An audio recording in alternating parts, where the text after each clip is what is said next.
people.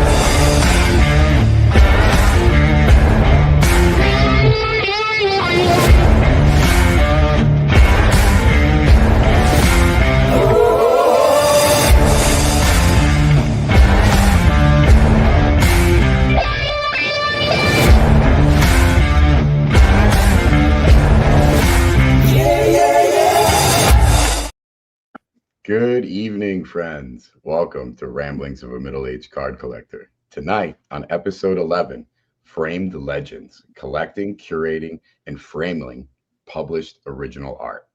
Tonight, we've got two incredible guests who both collect and curate published Marvel original comic art, and we'll be diving into what drives their passion for original art, how they curate their collections, and the art of framing literally. Tonight's guests and friends are Luis Alonso, a returning guest, art and artist rep, collector and curator of published original comic art, Whatnot Breaker. Second guest tonight, Brandan Underwood, Instagram's Bronamith _, high-end sports and non-sports card collector, Marvel card and art enthusiast, and also a collector curator of published original comic art. Welcome, my friends. Heck of an intro. Thank you, Matt. I didn't even want to say a word, bro. I just want to let them keep going with it. They don't want to interrupt them. What's going on, man? Thank you for having us, man. Yeah. Thanks for coming on. I'm excited to talk about this. This is something that I've been getting more and more into in my journey as a collector, from cards to sketches, now to original art, and hopefully published original art one day. So this is something right up everyone's alley that's going to be in here. And I know you two guys enjoy talking about it. So it'll be fun. Yeah, man. Pleasure to be here. Thank you for having me, man. And the homie, we got the homie Bro Namath with us, man. You know what I mean? Dude, I'm excited. Zoe took my my art virginity card, man. He was the first person to sell me original art. So it's only right that him and I are together. There you go. No doubt. And fast forwarding now, bro, to the collection you have is like this dude jumped in a time machine, went forward like 50 years and just killing it. And I love it. Love to see that, man. Dude, it's a ton of fun, man. It really is. It's when you gravitate to certain artists, like I'm sure you fall in love with everything. Yeah, no, it's beautiful to see collections grow. Shit, like sometimes I look back at, I look at old photos, like the first 2 or 3 pieces that I had in my collection, right? Now, I held on one little piece of a wall and shit. To fast forwarding now, probably about 3 years now, and it's just crazy, man. The growth, and it's been such a wild ride for me. I know it's been a wild ride for you, and it's just exciting, bro. And I feel like the hobby, the market, everything to do with original art is just getting more and more people and diving in, and it's just exciting just to keep, because it's when you collect big artists, published covers, big pieces for big, you already know the big artists. It's like a track race, bro. Because right now it kind of feels like that. Feels like everybody, if you're too slow on a piece you really like, by the time you go to inquire, it's gone. So it's competitive is the word that I'm looking for. It's it feels very competitive right now, but it's exciting, man. You know what I'm saying? I love the shit, bro. To me, it's a rush, bro. You know what I mean? So it is exciting. We're going to be diving into that and so much more with both of your collections. Yeah. And everyone, remember tonight, if you have any questions for both of the guests, please enter them into the chat. And don't forget to hit #RambleOn to be entered in the giveaway. Tonight, I'll be utilizing the CAF, Comic Art Fans Galleries, for both of the gentlemen here tonight to look through some of their amazing pieces and if anything they want to show. Also, Luis hit me up earlier today on a little journey he was on and sent me an amazing video of a little bit of what was going on. So I'm going to be sharing that. And I also highlighted 2 videos, one from each of their Instagrams, that I thought would be perfect for tonight's show. So we'll go through those as well. I also have a little sneak. Our boy Donnie sent me a gift, 2 gifts, technically. The little one's from my son, so I'm not going to be opening that tonight. But the bigger one, I'm going to be opening that with all of you to see for the first time. And then I received my commission piece from Jared Cullum, which is a 10 by 14 watercolor piece of Man Thing. So we'll be opening that up as well. Be excited to do that with all of you. So, That's awesome, man.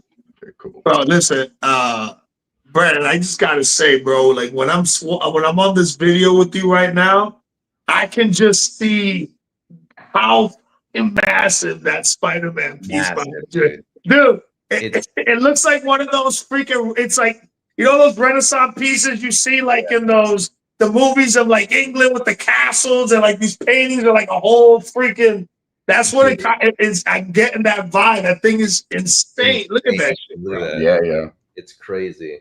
Like just pure size. And then you got to add the frame on top, bro. That thing is insane, bro. It's insane. Yeah.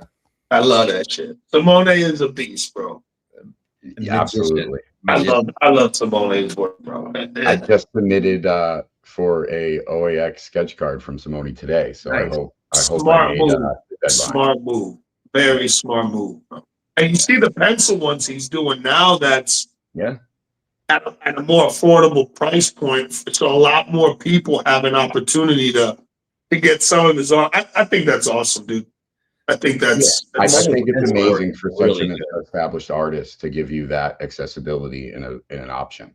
And the pieces that he showed as an example, which were just pencil and colored pencils, are fire. So I was like, awesome. Check me off. I'll do that.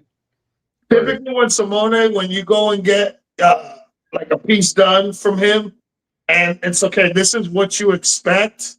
He always goes above and beyond and does more than, you know what I'm saying, what it was supposed to be, right? Like he goes above and beyond, and people are gonna get some cool ass. I can't wait to see what the sketches people get. Yeah, I'm going heavy. Yeah, man. I think Simone's if I get accepted, will be the 14th sketch card commission I'm getting. Oh shit, dude! Good for you. Did you get the Ryan Pankos one? No, I got Steven Segovia though. Pankos that'd be a sneaky one. Yeah. I actually have the whole list. Simone would be the 14th, and then there's Tony Perna, Steven Segovia, Chris Foreman, Aranga, Eric Grove, Harry Tolibao, sorry if I'm saying that wrong, Von Randall, Jim Jimenez, JP Gigzilla, Roy, PJ Catacone, and Bart Sears. It's a list. Okay, good, bro. You know, what's funny is there's artists that haven't been released yet through the waves. So I'm like, oh, should I just wait to get a bigger piece or just drop what I can now and then keep rolling it out? So you got to get a battle plan ready for the show, bro, so you know where to hit them when they drop the seating for, you know, where people are going to be at, where booths are going to be at. You got to get that battle plan ready, dog.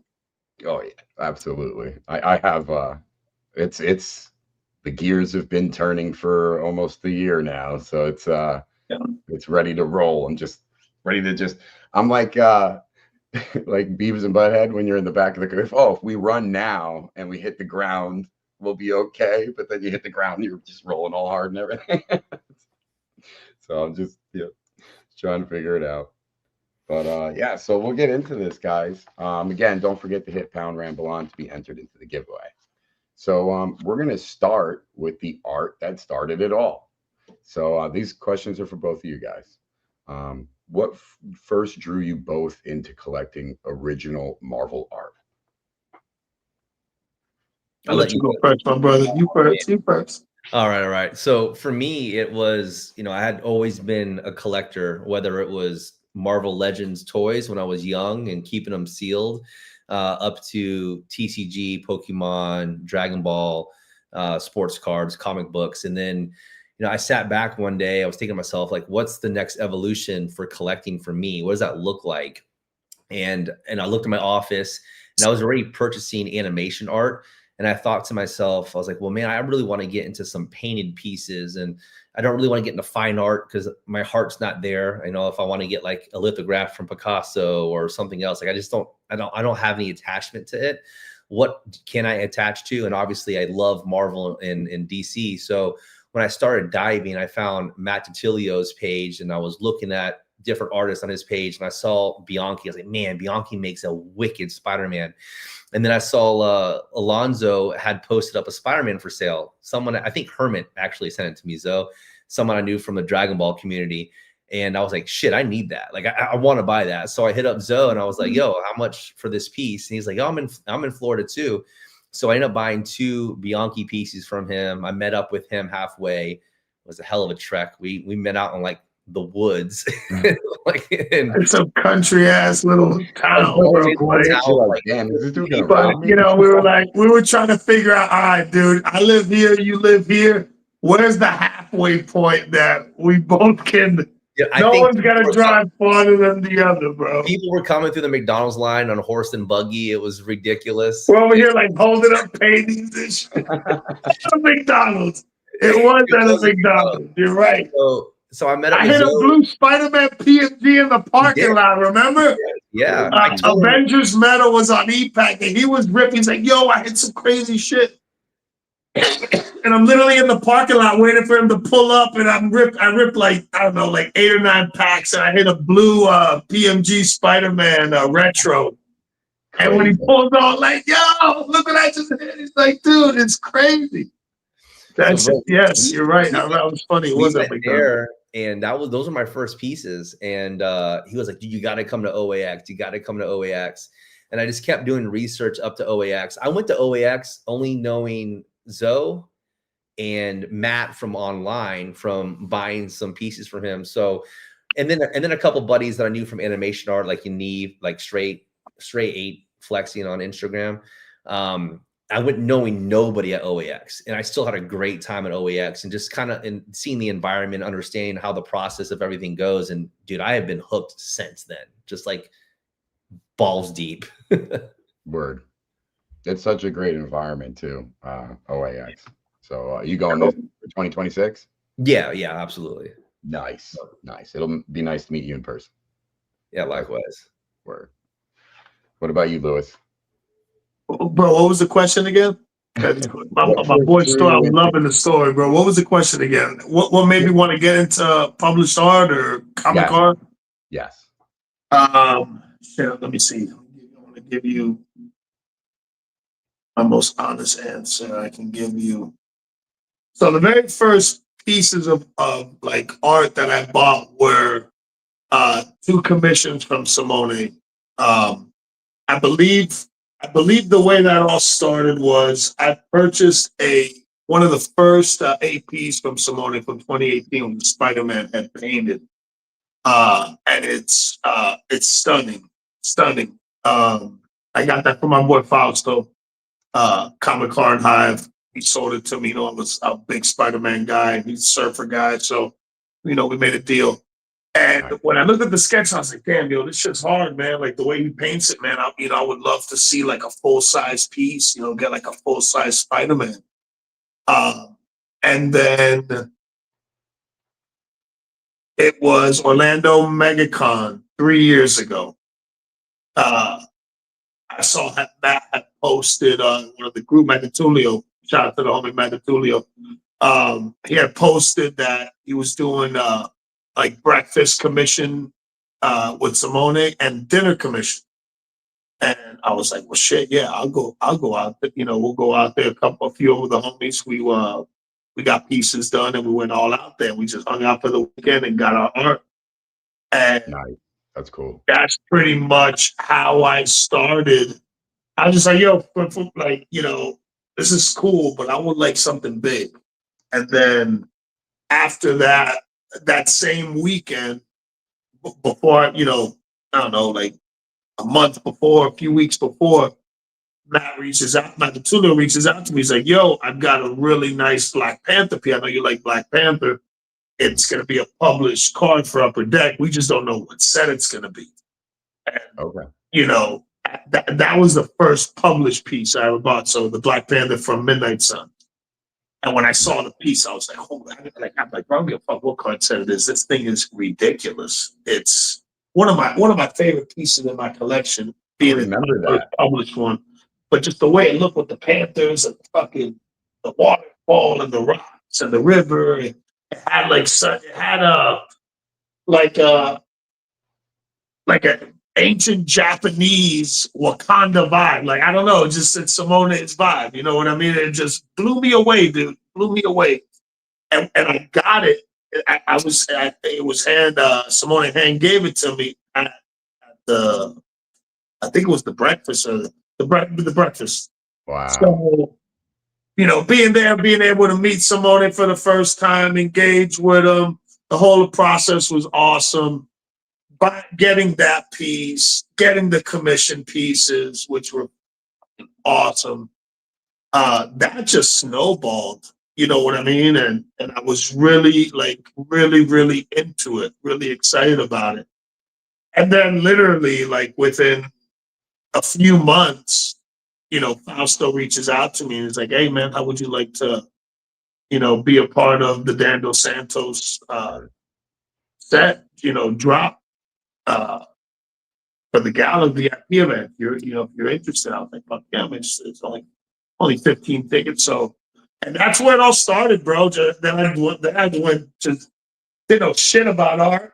I just know it was expensive. Plus, I was expensive, and I just dove head first, bro. I wrote to that shit, and I hit it hard, bro. And that's crazy. That just doesn't end, bro. Yeah, I believed in it. Like, the art was too good. I'm like, okay, you know what, bro? People are killing themselves paying thousands upon thousands and thousands of dollars for 1-of-1s and out of 5s and out of 10s. And literally, you can buy the fucking art that made. So I thought of it like, yo, how crazy it is that people are going crazy for the art of the painting that I own that's on my wall. Right. Like, that was like the ultimate, like that was like the final stage in the in the card collecting journey, at least for me. Okay. To the art. So pretty much from there, it just snowballed, and it's become like an obsession. You know, it's more like a lifestyle at this point. I could see that. Yeah. And to have a commission from Simone and be able to just like breakfast or dinner or whatever. You know what's the craziest thing about with me and Brandon is the first artist that we gravitate to from day one was Simone. Yankee, yeah. And what I love about Simone is just not the artwork, the person. Like, dude is cool as shit, bro. One of the coolest dudes you'll meet, bro. Right. Super cool cat, bro. Super cool dude. His vibe, his energy, just always always friendly and just like super funny and just down to earth, approachable. Just I think that just adds to the art. You know what I mean? Oh, yeah, it's experience. He's doing such a good job with his social media too, so you're starting to see that personality come out in social media, which is awesome. Yeah, his videos are a lot of fun when he posts the videos. I got to meet him at OAX when I picked up my Simone Di Maio commission last year. So that was a good buy. He's gone through the roof now. Yeah. And he was just so polite. He's like, hey, how are you? I was like, dude, what's up, man? And shook his hand, and he was working on I think he was working on your piece. I think it's working on this model. Yeah, that one right there. Yes. He was working on that one. I met him on day one of OAX. Yeah, exactly. It was cool. That was a cool experience watching him paint this piece live, and just like his process is he's a perfectionist, so he keeps going back and adding detail here and changing this and doing that. So that was a great experience. Yeah, legendary. Yeah. With the blow dry, you hear the blow dryer? Oh. Spitting on it. Beating it down. Just love it, bro. Love it.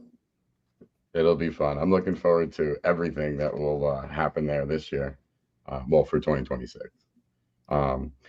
So I guess I was going to ask this, but do you remember the first published page or cover that you made you fall in love with this? The first that made me fall in love with it, and it was Zoe. It was the Jusco 2016 Marvel Masterpiece. Him and I had been talking back and forth, and I was ready to make that big leap, because I had been buying some little stuff here and there, but I really wanted something meaningful that was pretty big. And he was like, dude, a deal fell through on a Captain America. I was like, I really think you should get it. And I was like, fuck, do I really want to spend that money? And I started looking at it. I was like, what am I going to do? I'm going to buy a bunch of little things that are going to add up to that amount anyways. I might as well just buy this banger now and just frame it and forget about it because it's gorgeous. And that was the first piece. It was the Captain America in a very World War II setting. I love that piece, bro. Gorgeous piece. Yeah, I was very happy that I ended up getting that piece. That was the cap of the set. For that sure. was the Captain America of the set. And that's such an iconic, like when somebody reaches out to you and they're like, yo, 2016, for the people that understand, right? 2016 Marvel Masterpiece, Joe Jusko, original paintings. Those things were locked up for like almost a decade, bro. No one knew where they were at. They were in some other country.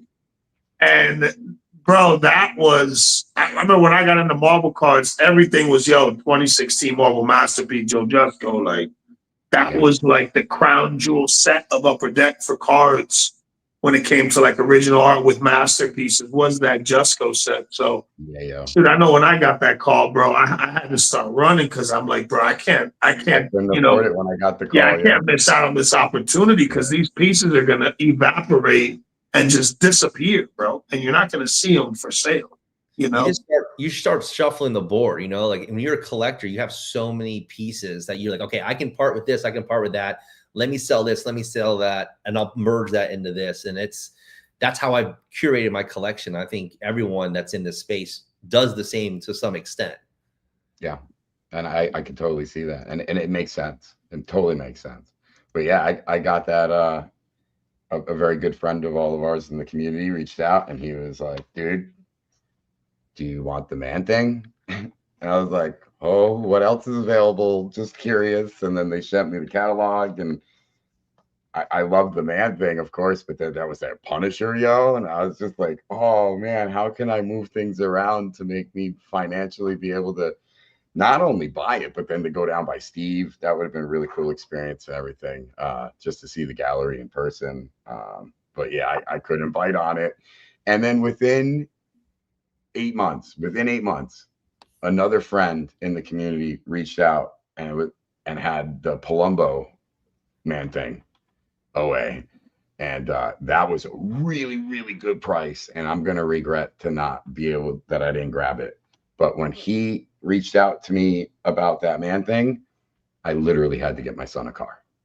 So I was like, what do I do? Yeah, man. Do I be a bad dad? Yeah, you made the right choice. You're right. Listen, son, you can't go drive to see your girlfriend, but we got this badass Man Thing doll on the wall, bro. You know what I'm saying? Word, that's it. That's it. This will pay for your college, maybe, and I don't know, but yeah, dude, it was. Oh man, it was. I totally appreciate and love that people do reach out. That's an amazing thing. That's awesome. When somebody reaches out in the community, is like, hey, I got this situation right here, or this person fell through, so I know you're a fan, or that's cool. And that's what I love about a lot of people in the community, because it's cool and it's greatly appreciated by at least me, especially when it's something simple too. And somebody just messages you and like sends you the link of something on eBay, and it's like, dude, I think you like this, and it's just fun to look at because you could have missed it, and maybe it is something you want. So it's fun to have all these eyes out there for you. There's a lot of good people in the community, man. A lot of good people in the community, bro. Yeah. When you're hunting for art, what catches your eye first? The character, artist, arc, storyline? I'm a big Spider-Man guy. Okay. So first and foremost, I'm always going to be looking for Spidey. Anything from the Spider-Verse, to be honest, not just Peter Parker Spider-Man. Obviously, you can see 2099 and Miles here. So for me, that comes first, and then it's the way that it's painted. I'm more in the painting sector of collecting. So there's a lot of great painters out there, mostly, you know, European, but for me, the detail in the distinct ability to not be like everyone else that can paint something that someone can't replicate tomorrow. And I think that I think Simone does a really good job of that with his pieces. Someone can't come behind him and carve and copy the way that he paints. And that draws me heavily to why I like a lot of his stuff. Like it. I love that. What about you, Louis? Character is obviously the first thing. You know, Okay. it has to be a character that I like. You know, I try not to have multiples of certain characters. Like my main, like top 4 or 5 characters that I like to collect. I don't mind having multiples of them, but I like to be able to get other characters, you know, diversify a little bit. So it really comes down to character first. Obviously, artist is very important. You know what I mean? It's like anything. You know, if you want the top of the line, bro, you got to go to the top of the line artist. So artist is definitely second, and then publication for me is very important. You know, I think that's in some cases. Some cases you'll know a piece is coming before it's even done, and you know it's coming because either you're connected with the artist or you've got something built with them as far as a customer, type of deal. So, sometimes the publication is sometimes, in my case, not all the time, but sometimes it's the most, okay, what's the publication, right? Like, is it a Magic the Gathering card? Is it a comic book cover? What kind of comic book? Is it an A cover? Is it a Marvel variant, a store variant? What trading card set? That stuff sometimes very important for me. And then I can decide, okay, I like this art a lot. The publication's important to me. Now let me see what pieces I like from it that fit my collection, fit what I like to, what I look for. So, okay, just depends. Just depends. When you're buying published art, the publication is very important, and obviously the art's good. If it's a good publication and crap art, I'm not going to buy it. I don't care what. It's got to be high level art, bro, and that's pretty much it. Our friend Josh is asking why publication, because of the value.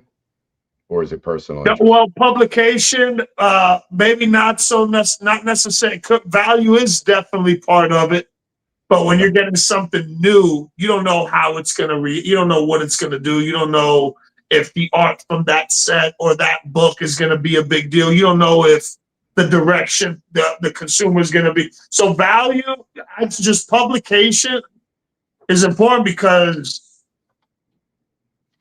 to me, it's just important. Just knowing that it's part of something that's out there. You can, comic book you can go and buy. It's a toy, the art on the toy, or a movie poster, or a store poster, or whatever it is. You know what I'm saying? But yeah, value is definitely important for sure. I feel like with published art, you have like a threshold of value that, it's pretty much, in a sense, safe. I at this point, all the art I've purchased, the values have only gone one way. You know what I'm saying? Because only you can devalue your own art in reality, the way I look at it. Totally. You know what I'm saying? Like if you pay, let's say, a market for something, you go you pay market 20 grand for a piece, right? And then next month, something crazy happens. And then you go and blow it out for 10 grand just to you're devaluing your own art, even though you just paid, you know what I'm saying? So when you own paintings, bro, you control your piece. You don't have to worry about somebody else coming to, devalue your piece, because only you can do that. So being published for me, of course, definitely values, definitely important. There's no question. Yeah. And then, just to follow up what Josh said, How about people that can't have the 20K piece on a commission sketch? Well, I mean, you got to know where you're at. You know what I Oh mean? yeah. Where your tier is. Listen, bro. Comfortable Listen. at, you know. Just because I collect published art doesn't mean don't go buy commission art. That's just how I collect. So I don't get the question there, but if you can't afford 10, 20 grand, then a $200, $300 sketch commission.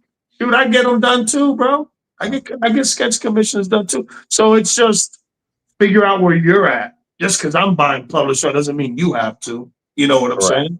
Correct.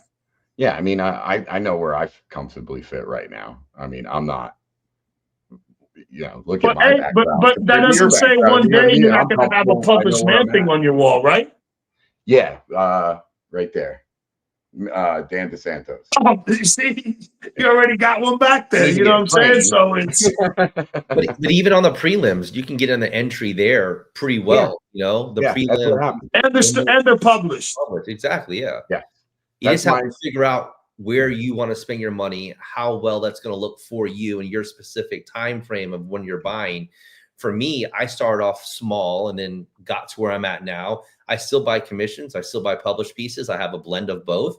If I'm buying commissions, they need to be by the artist that I want it to be from. And it needs to be Spider-Man, because that's who I collect. Cool. Let me see Tim, my boy Tim in the chat. Let me see what he said. Not sure you'll view it this way, but I see these characters as American history mythology, larger than life 100%. I agree. Generational. 100%. Listen, man, these characters, these IPs, these pieces, they're gonna outlive us. They're gonna outlive our kids. Yeah. They're gonna live out our grandkids. Like these are, Marvel, DC, Star Wars, Pokemon, Magic the Gathering. A lot of the big animes.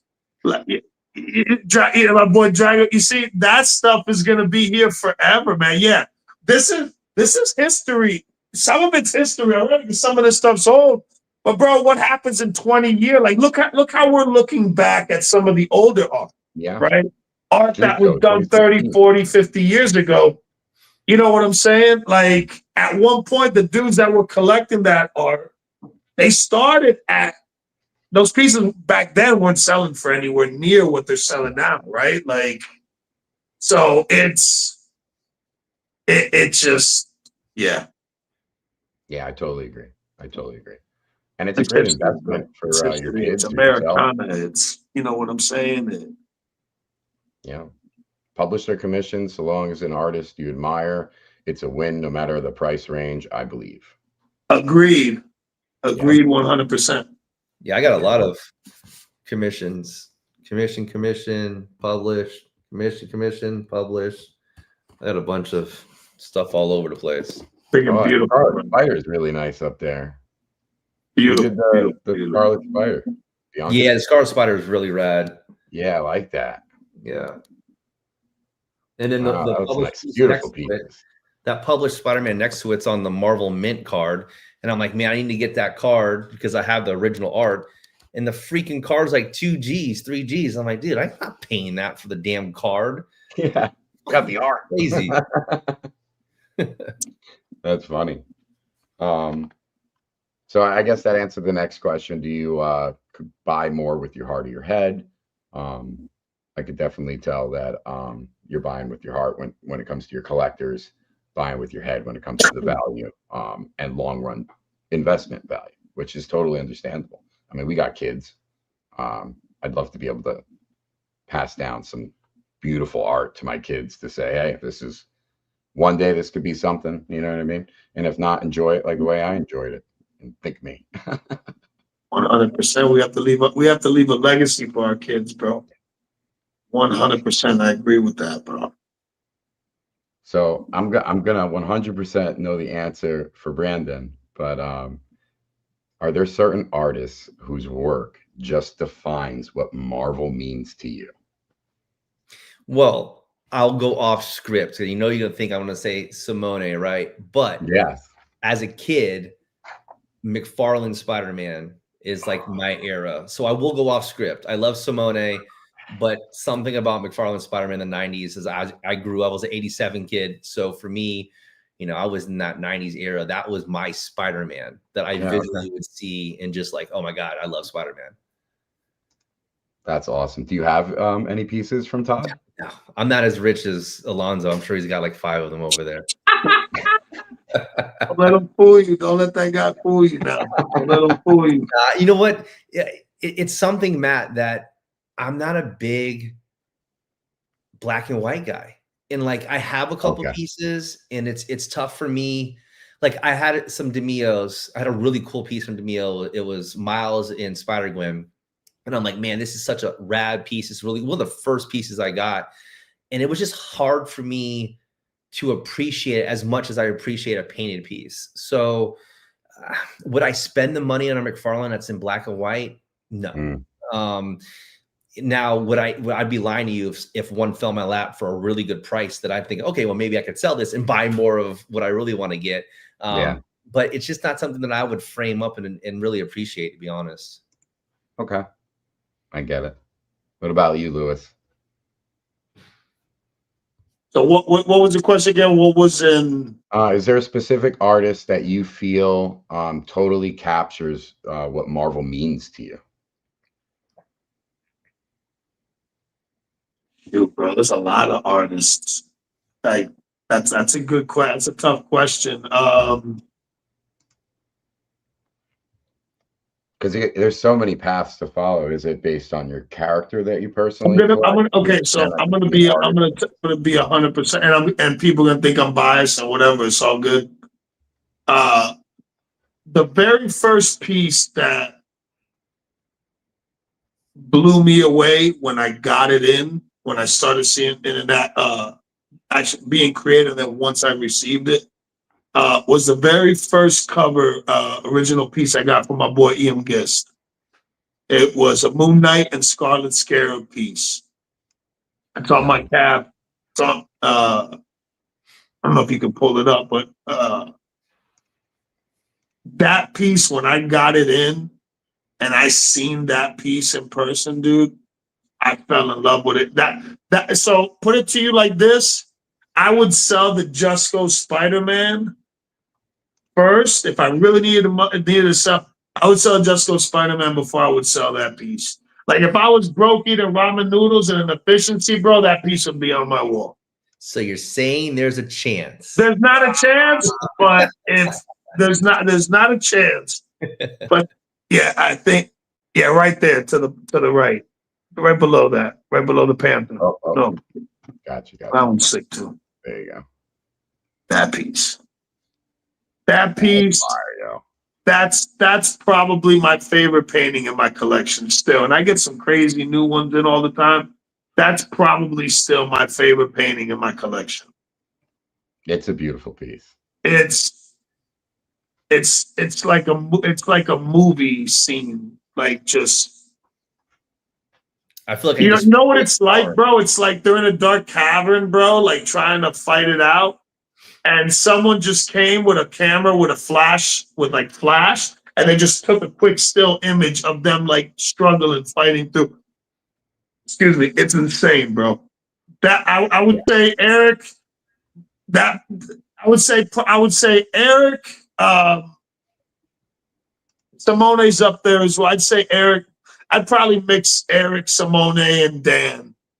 Because all three of those dudes, I got original art from them, and not so far of a span. So I know I got the Simone Panther first.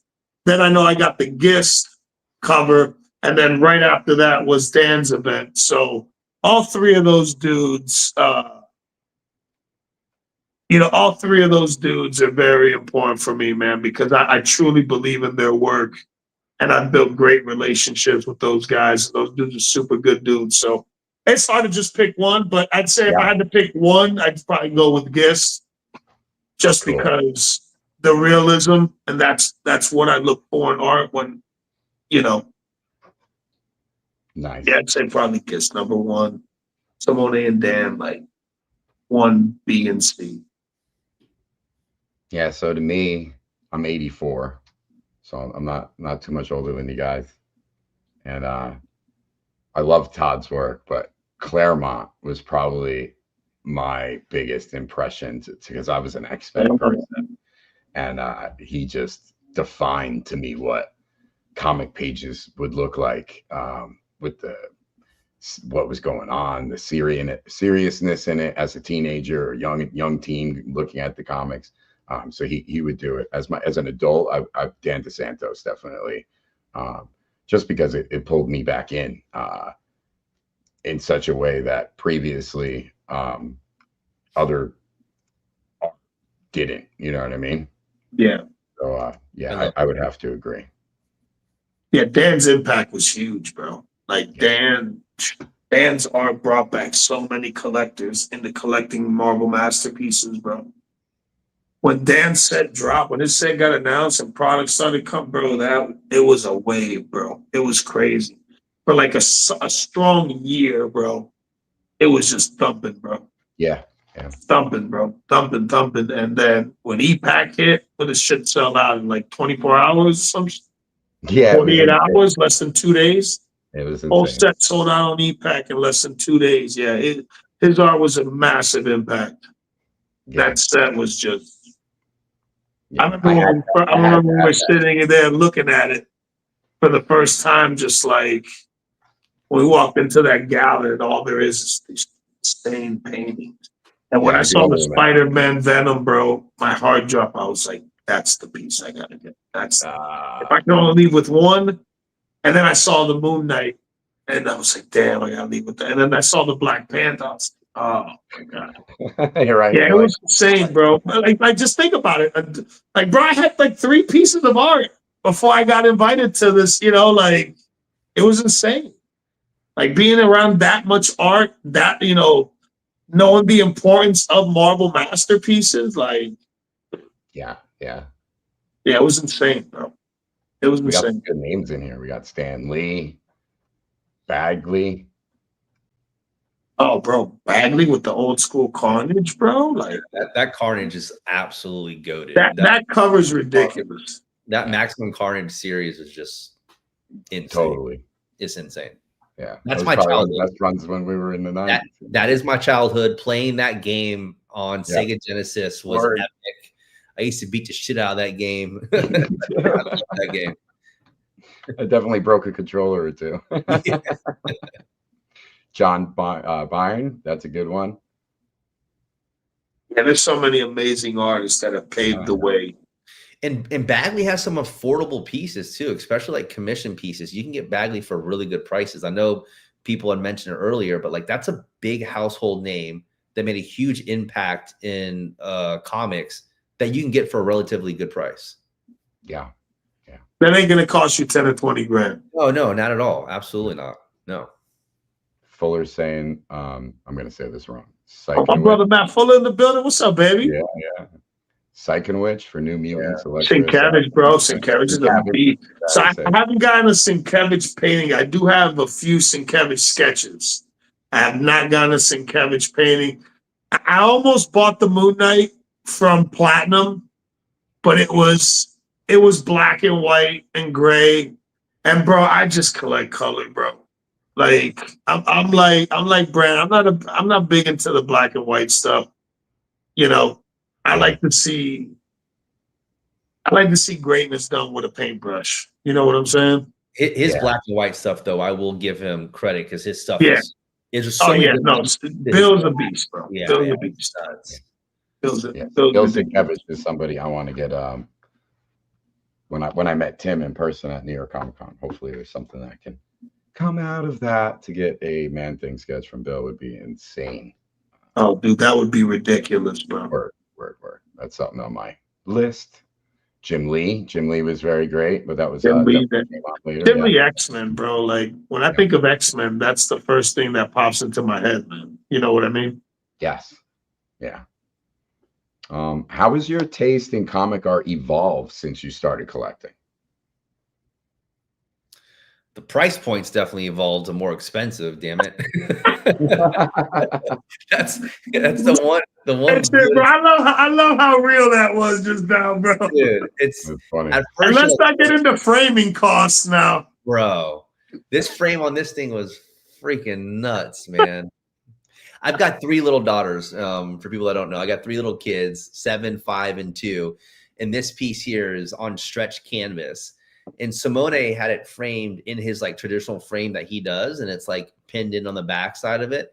But I didn't want my kids to like come through here and puncture the piece, so I had to build like a box to go around his frame, and that cost me a little bit.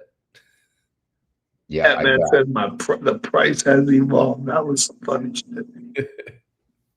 Well, here, Hey, we can curse on here, right, Matt? Because we're like over here just cursing. Yeah. We're can okay. Curse? Okay, cool. Now, I don't think we're allowed to like drop F-bombs and say. Oh no, we won't. But yeah, we're okay with that. One of those might sneak in. Yeah, you're okay. So Yeah, I actually pulled up the video from Brandon. Look at this. Getting this piece, man. Dude, I had not seen the piece until I brought it to my framer. I was like, I'm not going to take this out of this box. Are you kidding me? Like a crate that came straight from Italy. It was insane. That is such a beautiful piece, man.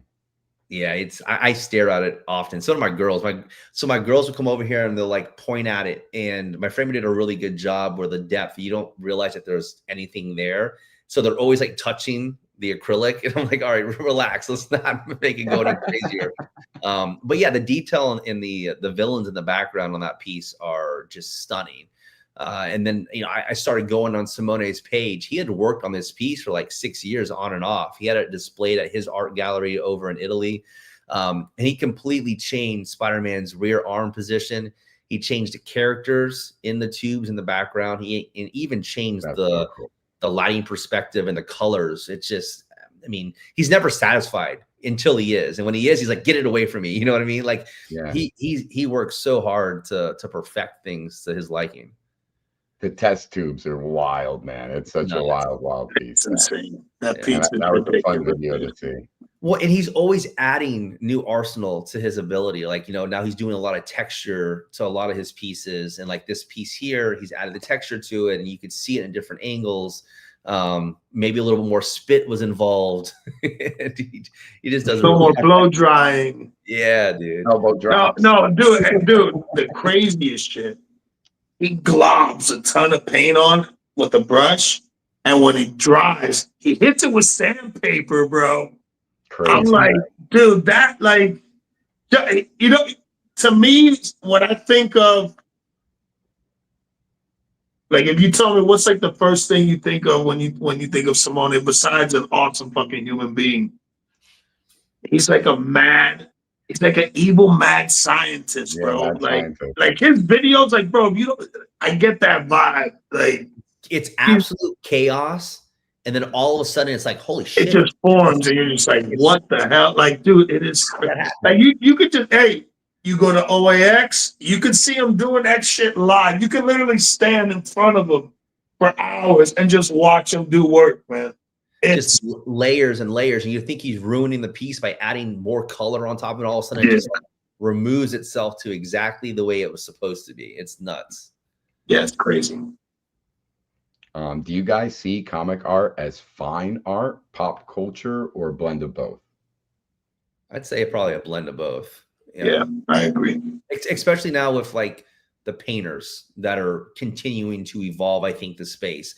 I'm not a big black and white collector, but seeing what these painters are doing to the space and the hobby, and there's a big appreciation now for this sector, I think. I think so too. Especially Alex Ross. Like, he's doing full art gallery, shows in New York of his collections. And you're having people walk in there that are spending big money on his pieces. That's fine art. It was a fine art show that he did. Yeah. Yes. I'm looking forward to the villains, the Joker, the Harley Quinn and Joker. Those look fire, man. I'd love to see those. They had some pieces up at New York Comic-Con, but not all of them. So definitely be cool to see a bunch of those. Yeah, he's Alex Ross is a beast. Alex Ross. And Alex Ross Spider-Man.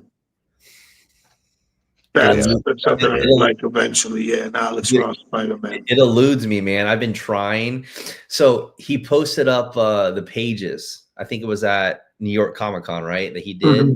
The pages were just nuts, dude. Yeah. They were insane. And I hit up Matt. I was like, yo, like, what's the deal? Can we get in on some pages? He's like, he's selling them as a set. I'm like, I'm like, I don't want to. He told me the price on the set, and I'm like, bro, it was nuts. It was I can nuts. only imagine. Yeah, you gotta find a collaboration of homies to get together and be like, all right, dog, you want a page? I want a page. Let's get a page. You want one too? Yo, buddy, you want a page? Okay. It didn't even These are the include the pages. cover. I was like, does it include the cover? He's like, no. I'm like, Yeah, we dude. got to like create like a page collective or something like that. Be like, oh yeah, I'm in on a page. Yeah, I mean, for sure. I mean, that it will probably sell that way. I don't know how many pages it was. I mean, some of the pages don't have like Spider-Man on it, so those would be worth a lot less. But then some of those splash pages just look nuts. Where, I mean, his detail is just crazy. Yeah. Yeah, what that guy does with acrylics is ridiculous, bro. Nuts. It's nuts. If you guys could own one dream page or cover any Marvel piece, what would it be and why? I'll let Zoe go first. Why I gotta go first? Because the one I'm going to say, it's behind your head, and I don't want to make things awkward again. I keep pressuring What's that ugly ass Spider-Man, bro? You don't need that piece of shit, Spider-Man, bro.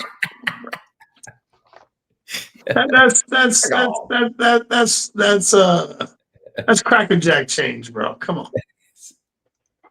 Gotta get something he really wants. I'm gonna be honest with you, dude. Oh, fuck. You want me to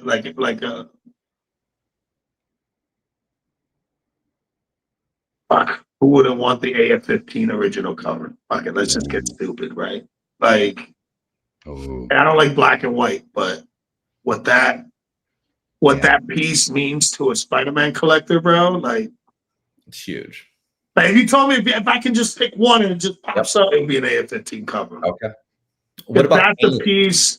That's like one of those type of things that you pass down generation to generation, like, and you know what I'm saying? Like, but what about painted? Yeah. Oh, painted. Okay, painted. Painted. I'm good. I got everything I want, bro. I've got. I wanted a big Spider-Man from the first MM. I got the Jesco. I wanted the Spidey Venom from Dan. I got I'm good, bro. I'm happy with the ones I got. He's a go-getter. If I had to pick one, the Spidey Venom. Okay. From Masterpieces. 22.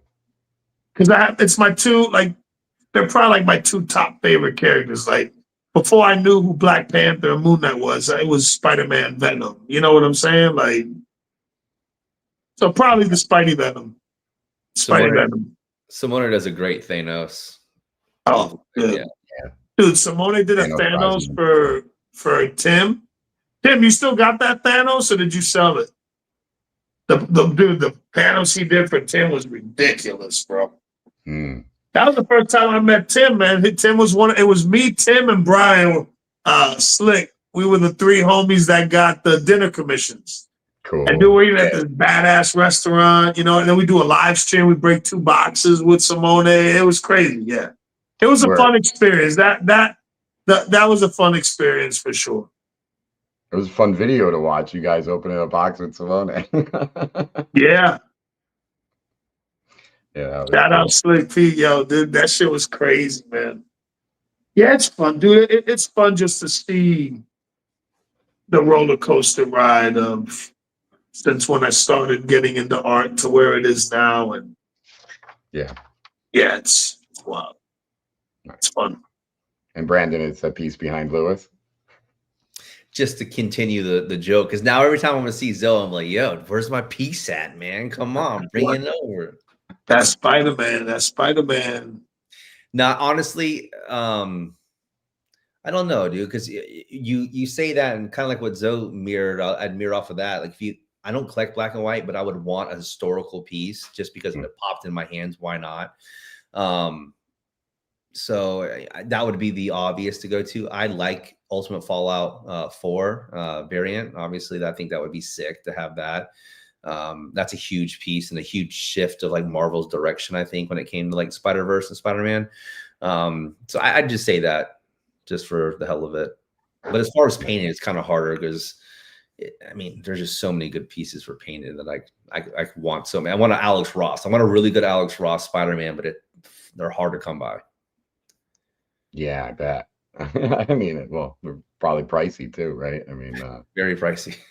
very, very realistic, insane lighting techniques, beautiful pieces that he does. He's pumping out. Dream Page, Rob Liefeld owns his. The final page of Uncanny X-Men 114 with Storm being held by hair by Sauron. Oh, okay. Liefeld's work is very cool. Very cool. So both of your collections feel very intentional. How do you decide what fits and doesn't? I think art's going to speak to you, and Zoe's done a pretty good job of telling me, hey, look, if someone's up and coming and that artist speaks to you and they're not like a carbon copy of someone else, because there are a lot of copycats in the art world, just get in early, right? I saw someone, mention earlier, there's nothing better than getting on an artist early like you did with Simone DeMio. His stuff is like untouchable now. So for me, good art is good art. I don't care where it comes from. I just prefer it to be painted. Got it. Now, for your like curation, is it just Spider-Verse? Like, is that where you're going with, or is that just the wall you have behind you? Yeah. This one here is a whole Simone Bianchi Spider-Verse wall, but I got a lot of Deadpool that I've been getting in now. Some Wolverine. I've been branching out a little bit, but for the most part, Spider-Man's kind of my thing. I got a Peach Momoko Spider-Man that I'm happy that I got. It's a really gorgeous piece, and my girls love it because it's a very feminine take on Spider-Man. So yeah, typically I'll continue. I got a couple of Gabriele Dell'Otto Spider-Mans, but those are commissioned on black pages. That's another artist I'd like to get a cover of Spider-Man from. It's a battle going against people to try to get a piece like that. I'm there with you, bro. I still need a Dell'Otto, but I'm gonna settle for the one that blows me away. Yeah. I mean, you're going to be spending 25 grand plus now on his stuff. And his stuff when I first got in wasn't up there, it was more like that 15, 20. And now he's like 25, 30, 37. Wow. I think the agent Venom in Spider-Man went for like what, 37 grand or something. That cover, I think it was on Comic Link. I think it was an auction. It went nuts. Yeah, his art's crazy, bro. His art's really good. Yeah. It's really good. Yeah, that is pretty wild. Have your goals changed over time, like shifting from more to meaningful? Meaningful, for sure. Okay. I'm very picky, and like right now, something that I'm trying to focus on more is Star Wars art. Like I want more Star Wars art. I want more published Star Wars art. That's something I was a Star Wars fan growing up as a kid, bro. Like Star Wars was a big part of me growing up, man, watching the movies when they brought all the movies back in the theaters. The OG movies, they did like this whole thing. They brought them back into the movie theaters, like remastered and shit. Yeah, the remastered. Yeah. And I went crazy. My favorite Star Wars, Empire Strikes Back. When I saw that battle on, I think was on Hoth, right? Yeah, it was on Hoth when they dropping the tow cables on the big thing and on what those AT-8, I forget what the hell those things are called or whatever. AT-AT, I think that's what it's called, right? Yeah, some shit like that. And they just comes crashing down, and then Luke learning under Yoda, and just the wisdom. I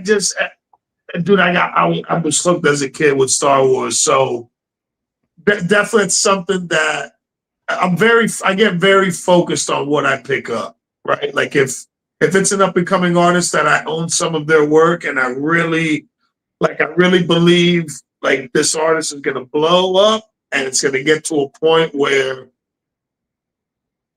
the price of their work is just gonna get crazy, right? And getting in early is super key.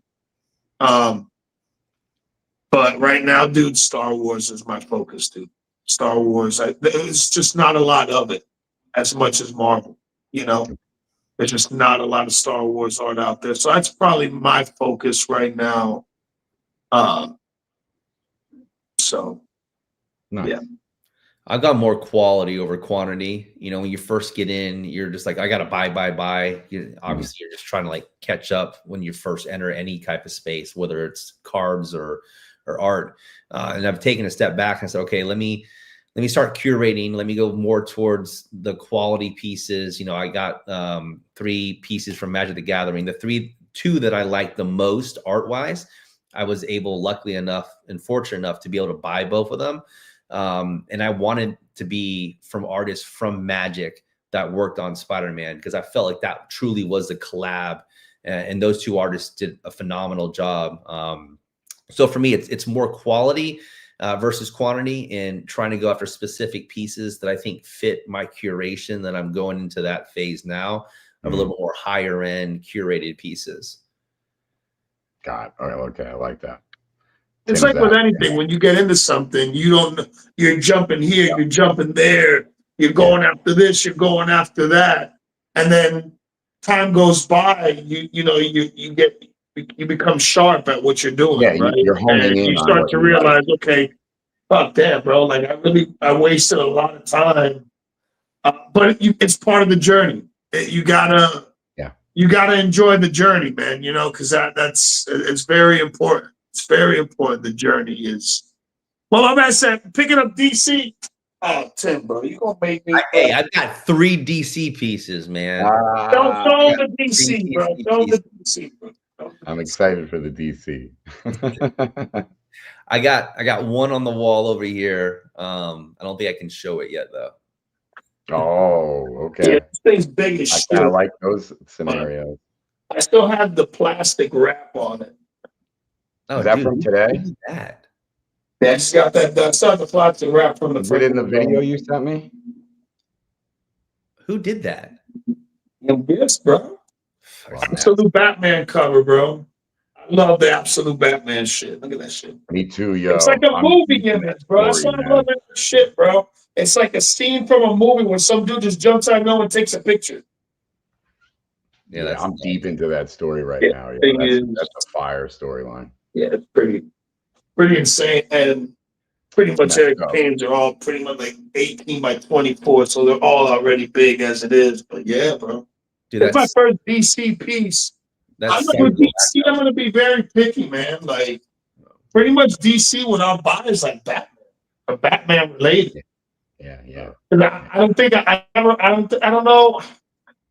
Maybe a badass Superman, like a badass looking Superman I would own, and maybe Wonder Woman. But outside of that, it would have to be Batman related. I can't think of another character I'd want to own aside from Batman. I like one good Green Lantern. I like Green Lantern. Green Lantern's gangster. If I could get them all like Justice League all together, I think that would be dope. That'd be ideal. That'd be dope. Yeah. You know what Green Lantern was nasty, bro? Was the one from Annual, the Stewart one? I didn't see that one. Stewart. Yeah. Did you see that? Did you see that image from the DC Annual? No. Nasty, bro. One of the nasty. Look that shit up. Nasty. You know who did a nasty one too? Was Curator. He had a nasty Green Lantern for sale. But it's just like it's hard for me to justify spending the money on a character that like I'm not in love with, but I would like at some point. It has to be right. And I think if we get Marvel masterpieces upcoming with DC, not more DC masterpieces. I mean, I think then at that point, maybe I get a Green Lantern. Yeah. If that comes along, for sure. DC masterpiece, yeah. If it's a good artist and I can get Batman, or you know what I mean? Yeah. Give me a classic Superman. I'll take that. Okay, yeah, a good Superman would be really cool. That'd be really cool. Wonder Woman, listen, bro. Wonder Woman. Have you guys seen the Absolute Wonder Woman? Yes. With like the tribal tattoos and shit. So it looks like a straight up badass, bro. I just got to the story. I'm in the story right now. I just finished Absolute Bane, and it's insane. That's one of the wildest Batman stories. I'm hooked. I can't wait to continue the story. But that's right. Before I put it back. That's again, I gotta take all the wrap. Well, Grego, 2024 MM. The Beautiful. only 2024 MM painting I own. I wanted one from the set to check the box. And this Black Panther is just ridiculous, bro. Yeah, I like the colors. Yeah, the colors on this is just Pop. insane, man. So Our boy Tim it's always, is saying, it always feels good when you frame your shit. Ain't that, bro? When you get your shit framed and you get it in, and you're like, damn, bro, that It always looks better too. it always looks better. It makes you like, man, I'm glad I got that piece. Always, bro, always. Never And fails. these pieces have been sitting in a box and in a portfolio for months, bro. And I finally was like, you know what? I don't got nothing to do this week. I'm gonna pick a day. I'm gonna go down and get all this crap framed. Dude, I told my framer the other day, I was in there dropping off the magic pieces. I was like, dude, I better get the best Christmas card that you're sending out this year. He was like, oh no, I'm going to take care of you. I'm going to take care of you. You better. You better. Who are you talking about? My framer, my bills that I've been paying. Oh, dude. I've been keeping the lights, the electricity, the rent paid for the past year. Like, bro, yeah, dude. I got 6 pieces done, and one of them was cheaper because I didn't go crazy with the glass. It's a prelim that I'm gonna sell it regardless. Yeah. So I bought the original, and the prelim came with the original. So, and I had it here, like, you know what? If it doesn't sell, I'll take it to OAX. But this is like if you're gonna come and buy, like, how much nicer does that look? All framed up, presented right, done right. That paper that he used, Simone, on those was really cool because it gave like extra added color to it, especially on Colossus. Yeah, so I went with the colors. I went with a silver, like metallic silver, because it's Colossus, right? And I don't think there's any silver on the piece. Oh yeah, there's a little bit of silver there. And then like a burgundy, because there's a lot of burgundy. I was gonna do a peach color, like there's like really light pink and peaches, like very like feminine colors. And I was like, a dude's more than likely gonna buy this, so let me use the darker tones for it, because the bright was just very like pink and very bright. So I just went with the burgundy on it. But this piece is ridiculous, dude. Like, I will the colors say, on it, and that's just a prelim. As a buyer, it is nice when someone sells it already framed. I don't have to worry about doing jack shit to it. It comes in, I just put it on my wall, and I'm done with it. 100%. But it's gotta look good though, right? Like if it doesn't look good, you're like, you know what? Okay, it's cool, but we'll switch it up. So yeah. So this piece, but yeah, dude, I took 6 pieces. It cost me $2,000. Yep. Like to frame 6 paintings, $2,000 gone, and that's a homie price. Like most of these paintings, $400 or $500 a piece, easy, bro. Yeah, when you get museum grade and anything else, yeah. You know what I mean? So framing's expensive as shit, bro. Oh, again, I'm gonna take it. So this is the original one. This is what I wanted. Yeah, it's really nice. The prelim came with it, but yeah, that Colossus, bro, by Simone is just stupid, bro. The metal. This piece, I saw this piece. This piece was offered to me a couple of years ago, and I passed on it because just focus on other things. And a buddy of mine picked it up at OAX. And then he decided he wanted to move it, and then I picked it up off of him. So I just said, you know what, bro? This is the 3rd time, and this thing is like come around. It's just time to get it, and it's just great.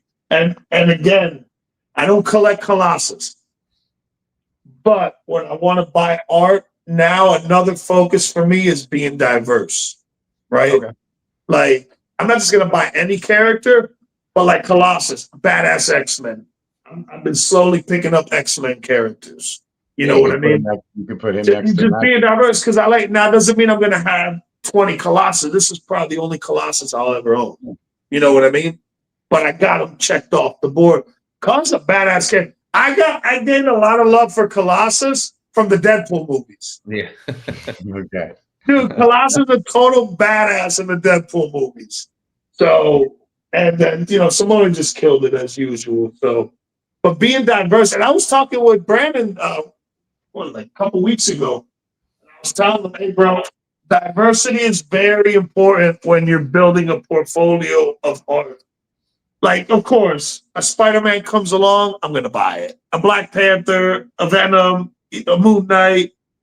But being able to pick up signature pieces from other popular characters that may not be, because I watched X-Men as a kid, very little, but I wasn't a crazy X-Men fan. I was more of a Spider-Man Venom fan when it came to Marvel. You know what I'm saying? Yeah. But you can appreciate the characters. Like these characters are important. They mean something. And they've been meaning something. Just like what Tim said earlier, bro. Like these are important characters, important things that have been around for a long time already and will continue to be around. So diversity is very important with art, in my opinion. It's nice to be able to have signature pieces from different characters. Yeah, I like that a lot. Well, let's get into your guys' collection. Well, first I want to show that Facebook video that you okay. So yes, I did a quick little video at my framer today. That black. And I'm just rambling, talking shit. Dude. Oh my God. I'm just rambling, talking shit. I'm in my flip flops. I was there all day watching my boy work on these pieces, so I went comfortable. And so this is just, he already had all the matting cut out, and we got them all done. Literally, he had nothing done when I landed. So when I went before, we had chosen the matte colors for 3 pieces. I brought 3 additional pieces with me just to get measurements. And my man had a stockpile of different color mats. And he had a box of all my frame, the frame that I use, a specific frame for all my stuff. He had a box of that. He had tons of glass. And the black mat that I use, that black mat is, I use that on all my pieces as like the base. And dude, we literally just started plucking through piles of like mats and picking colors that match, that look good. And today was a fun experience, man. He did it all from scratch. I watched him do every single process. Because typically the last time I was there, he has everything pretty much done. The only thing he'll do in front of him is like cutting the mats, but all the framing and everything he did everything, bro. And you'll see it in the video. This machine, like, cause you always wonder, well, bro, how do those frames like hold in so good? You're gonna see the machine that he has. It's crazy. He has a machine for every step of the way. And this was the process before laying them into a frame with glass. Yeah, it was. I just. Yeah, I'm just telling you guys what each piece is from. Just rambling. I'm talking shit. Funny as hell.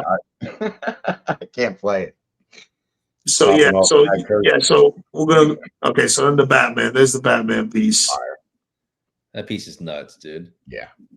Yeah, that piece is crazy. Yeah. Tim's asking if these will be displayed at OEX. Tim, I don't know, bro. Like last year, I had a few of my MM pieces at the MM gallery that they had set up there. Probably, I don't know. I'm not sure. Maybe. Yeah, it's such a beautiful Batman. Yeah. Yeah, the light was just glaring on it. The next commission I get for OAX, I'm gonna do. Okay, so look at home. Okay, so my boy over there, he's putting the frames together. So he's got them all set, and he puts it on this machine. And this machine, you see a little metal bar that's on the table. It's going, bro. It like puts it in, and then it presses it in, bro, and it just locks with these little metal type staples, bro, and it just locks it in like crazy. Yeah, I really like the matte color choice. Yeah, I have fun with it, man. I try to pick one principal color on the piece that's important, but that's not overdone on the piece. And then I try to choose like a sleeper color that's sporadic on certain parts of the painting. And that's how I typically like to choose. I like to choose a dominant color on the piece and then like a sleeper color in it to kind of like balance it, and then with the black. Yeah, and then this is the video you have. Oh yeah, this video was fun. So this shows you a lot of the process. Because they these pieces, foam board, right? They put it into a foam board and it floats in there. Yes, they do the foam core. That's because of the material. Yep. So like De Palumbo, EM Gist, they use this thick like type of board. It's very thick, very sturdy. So when you do that, you need to give it, a base so it just sits in, and then when you put the matting in the glass, it just seals it in. Doesn't move because there's no adhesive to it. You know what I mean? So yeah, the foam core is very the right way too. Yeah. And then he cuts the fucking glass by hand, bro. Like with this tool, it's crazy. That's it. It's done. Beautiful. And the dude's shop is fucking awesome, dude. The table he's got, bro, it's insane, bro. It's the table in the bag where he's working. It's ridiculous, bro. Like you could have 10 dudes doing that shit on the same table. It's that big. And he's got all the machine. It's crazy, bro. It's a long drive, bro, but I don't trust my paintings with just anybody, bro. If you're not framing at this level, I'm just not. These pieces are too important to me and too expensive just to. See, I drive so the old framer that I used to use originally passed away, rest in peace. An old man he was probably the master framer I've ever seen. This old man was doing framing for so long. The old man passed away. The business pretty much went down. And I drive like from me to my framer now down in Miami, bro. It's 2 hours, almost 2.5 hours one way. Wow. So it's like a 5-hour road trip just to get my stuff framed, dude. So yeah, it's crazy, man. So we're looking at Brandon's comic art fans gallery here. Crazy. Beautiful Ghost Spider piece. The legend, bro. Simone Bianchi, bro. Yeah, man. Yeah, I clicked on your Simone. He gets better and better. Yeah. This one here is insane. That texture that he made on that on the flooring, crazy, bro. Easy, like granite looking. It's nuts. Yeah, that's beautiful. Yes. That's ridiculous. This one here, the perspective on this is insane. Like nuts. The claws going through the freaking bro, it's insane. Yeah. So listen, guys, this is a commission, and commissions can still look cool. There you go. Yes. Yeah, there you go. It's a very dynamic piece. I love it. You don't see a lot of the white costume Deadpool, which is thick. Yeah, that was my I wanted to have that take because Simone, he did some X-Force pieces on the comic wise, like published pieces back in the day. So I figured them two duel it out would look pretty sick. Plus, when Simone likes a character, he really gets involved. He loves Wolverine. And you tell him someone to do that he likes, he's gonna knock it out of the park. This piece is awesome, man. It's a cool cover. Yeah, that's what was used on the Marvel Mint card. Yep, on the playing card. Yeah, man, on that joke, the ace. Whenever that becomes for sale, let me know, Brandon. So we talked about it earlier. The thing that's very unique about the art space is that everything being one-on-one or a true unique pieces, you'll have a list of people that have reached out. Hey, Brandon, if this ever becomes available, please let me know. Hey, if this ever becomes available, please let me know. Let me offer you a price. Like, no, you shut it down. if you ever needed to sell something, like Zoe said earlier, like, something just crashed on you, like, I got to get rid of some stuff, more than likely you have some collectors that already reached out to you saying, hey, if this ever becomes available, please let me know. I'd love to buy it. And that goes for almost every piece I have, to be quite honest. So it's that piece there is I love that piece. This piece behind me is just crazy. That piece is crazy. Yeah. Now, when I see you in front of it, dude, just how massive it is, it's like, Bro, I'm like, like I'm the size of Spider-Man, like, and I still can go further back. Y'all heads are almost the same size, bro. They are, yeah, they are. It's nuts. It's crazy. The tubes, like the Mysterio, is just nuts. The way he has him like fading out on below, and then Green Goblin with the bubbles coming up is crazy. We got to call this the evil Spider-Man piece, bro. Yeah, because he's like kidnapping all these villains and sticking them in tubes and shit, doing experiments on them, bro. Hell yeah, dude. Peter Parker snapped. He's like, yo, I'm tired of y'all like beating on me and messing shit up in the city, bro. Dude, it's my turn now. Knowing him, he probably end up like, oh, they were on the brink of death, so I'm reviving them to bring them back to life. Dr. Octopus's technology or something. Yeah, seriously. Do you think this would be like the centerpiece of your collection? That defines your taste? Yeah, for sure. Like as far as my Simone pieces are concerned, that is like the most epic piece that I own. I will never sell that piece, at least anytime soon. I mean, my kids, they love the piece. The piece is bigger than them. They walk in here and look at it. Having this gallery style office in the house, the kids often come in here to see what new pieces I have or talk about the other pieces. And, oh, look at, because they watch, growing up now, they have Spidey and Friends, right? So they have Ghost Spider, Spin, which is Miles Morales, and Peter Parker, Spider-Man. So they're very familiar with the characters, at least the Spider-Verse. I like that they like it. It makes me getting these pieces that much more meaningful when they come in here and we can kind of connect with it. My oldest now, she comes in and she actually starts looking into the piece versus just like surface level. Oh, it's Spider-Man, walks by. She's like, oh, wow, look at Green Goblin and this and look at that. So the conversations are becoming more fun with them. That's cool. That's cool. I needed Scarlet Spidey for my Spider-Verse. That was part of his commission. He crushed this one. It's nuts. Yeah, it looks awesome. Awesome, dude. I'm a Scarlet Spidey fan, which not many people are. That was that 90s Spider-Man era, dude. The clone, he's cool. Scarlet Spidey's cool with the hood. Yeah, he's cool. Yeah. Yeah, I like he's ahead of his time, literally. Now, this is an awesome piece. Yeah, his prelims. I mean, no one does prelims like Simone. Nobody. I really like it. It's fire. It's crazy. Yeah, this is such a nice piece too. Yeah, I actually got the final from OAX. Oh wow.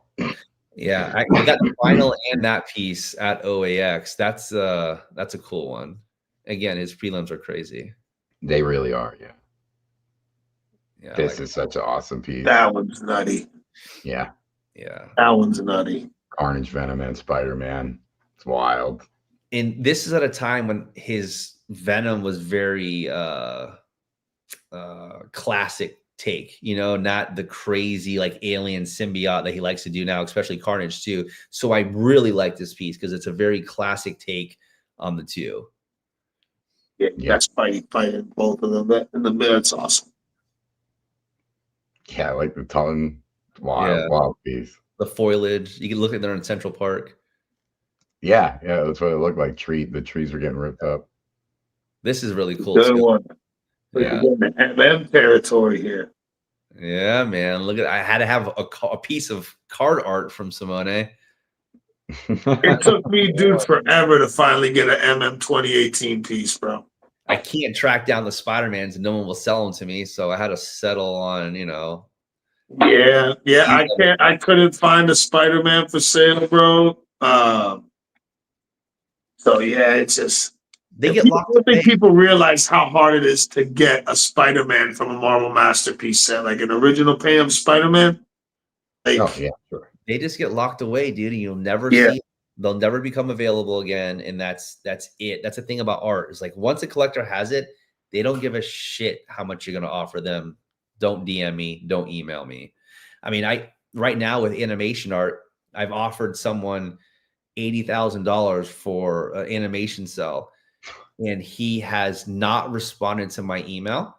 He has not given me the time of day, and I've sent maybe 8 emails in like 6 month span. Very polite, very courteous, but he's a neurosurgeon that owns a facility up in like Philadelphia. He could care less about my offer on his piece. Yeah. He doesn't have social media. He doesn't care to show it off. And he's got like 4 big boy pieces like that. And, you know, unfortunately, they'll never see the light of day. They'll just be with that guy forever. Yeah, that's how it goes. Yeah, it is. I got that at OAX. You outlive them, and there happens to be like an estate sale. Then you can win. I don't know. I mean, animation art is a totally different beast. I mean, the animation cells, you know, if you don't store them properly, will degrade over time, and so it's a different. This is a character that I eventually need to get. I've always liked the Spider-Man 2099 costume. Yeah, the buildings in the background. Right there. That was a hard book. That piece is insane. Yeah, it was a hard book cover and then also a comic cover too. So oh, that's cool. That's from him. That's from Alonso, me, bro. Yeah. Oh, you know what's so funny? I was gonna say, oh, you got trade fodder, but no, yeah, no, I'm not even a Moon Knight guy. I just was like, well, I got to get something. You know, I'm driving all the way out to the sticks to meet this guy. I got at least throw a Moon Knight in there too with it, right? And that's an awesome piece too, man. He killed that Moon Knight. He really did. I wish he would have done a Moon Knight for his set. That would have been like, fuck. He said that the grays that he used on there, he just like made up a color, like mixing stuff, and came up with this. Yeah, he just created his own gray, and it's almost like a gray, like with a little turquoise in it. Yeah. I'll tell you, that's the evil genius, bro. The mad scientist. You know what I mean? That one's from that was the piece that how we became, you know, met for the first time was this piece. Yeah. Cool. Which was a really cool dynamic pose for him too. Yeah. Buddy. Yeah, that's a wild pose. Yeah. Just to get it like anatomically correct. That's wild. That piece is actually on the opposite wall that I'm looking at right now versus behind me. It's a shame. Yeah, he killed that with the hand up here. Just yeah, it's just. Yeah, it's cool. It's like an over the head. Yeah. Dude, this is cool. Yeah, that prelim's pretty insane, man, for a prelim. And the cover just came out. I've had that for a while, so that one looks crazy, cool, bro. Yeah, that's such a wild. So the in the window, to his right arm, like on the bottom left of the page facing us, it's Gloria and her child, I believe. Oh, so okay. It's like a little Easter egg. Oh, that's awesome. Yeah. That's a cool piece.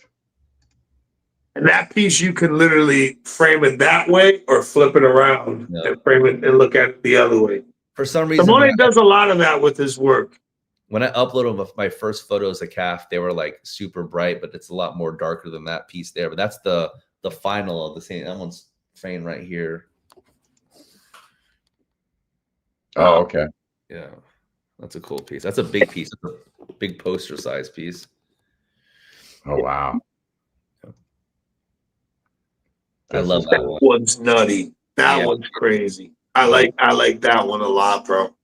Yeah, that was, and it was a complete surprise when I showed up to OAX. That was one of the commissions. That was a full body with limited backgrounds. And when I showed up, I was like, Matt DiTullio was like, yo, do you want to see your pieces? I'm like, yeah, I want to see my pieces. So he pulls out the Miles piece that someone had already worked at in Italy before he came to Orlando, and he finalized it in Orlando. He showed me that. I was like, oh, dude, this background's nuts because the detail on the bridge is crazy.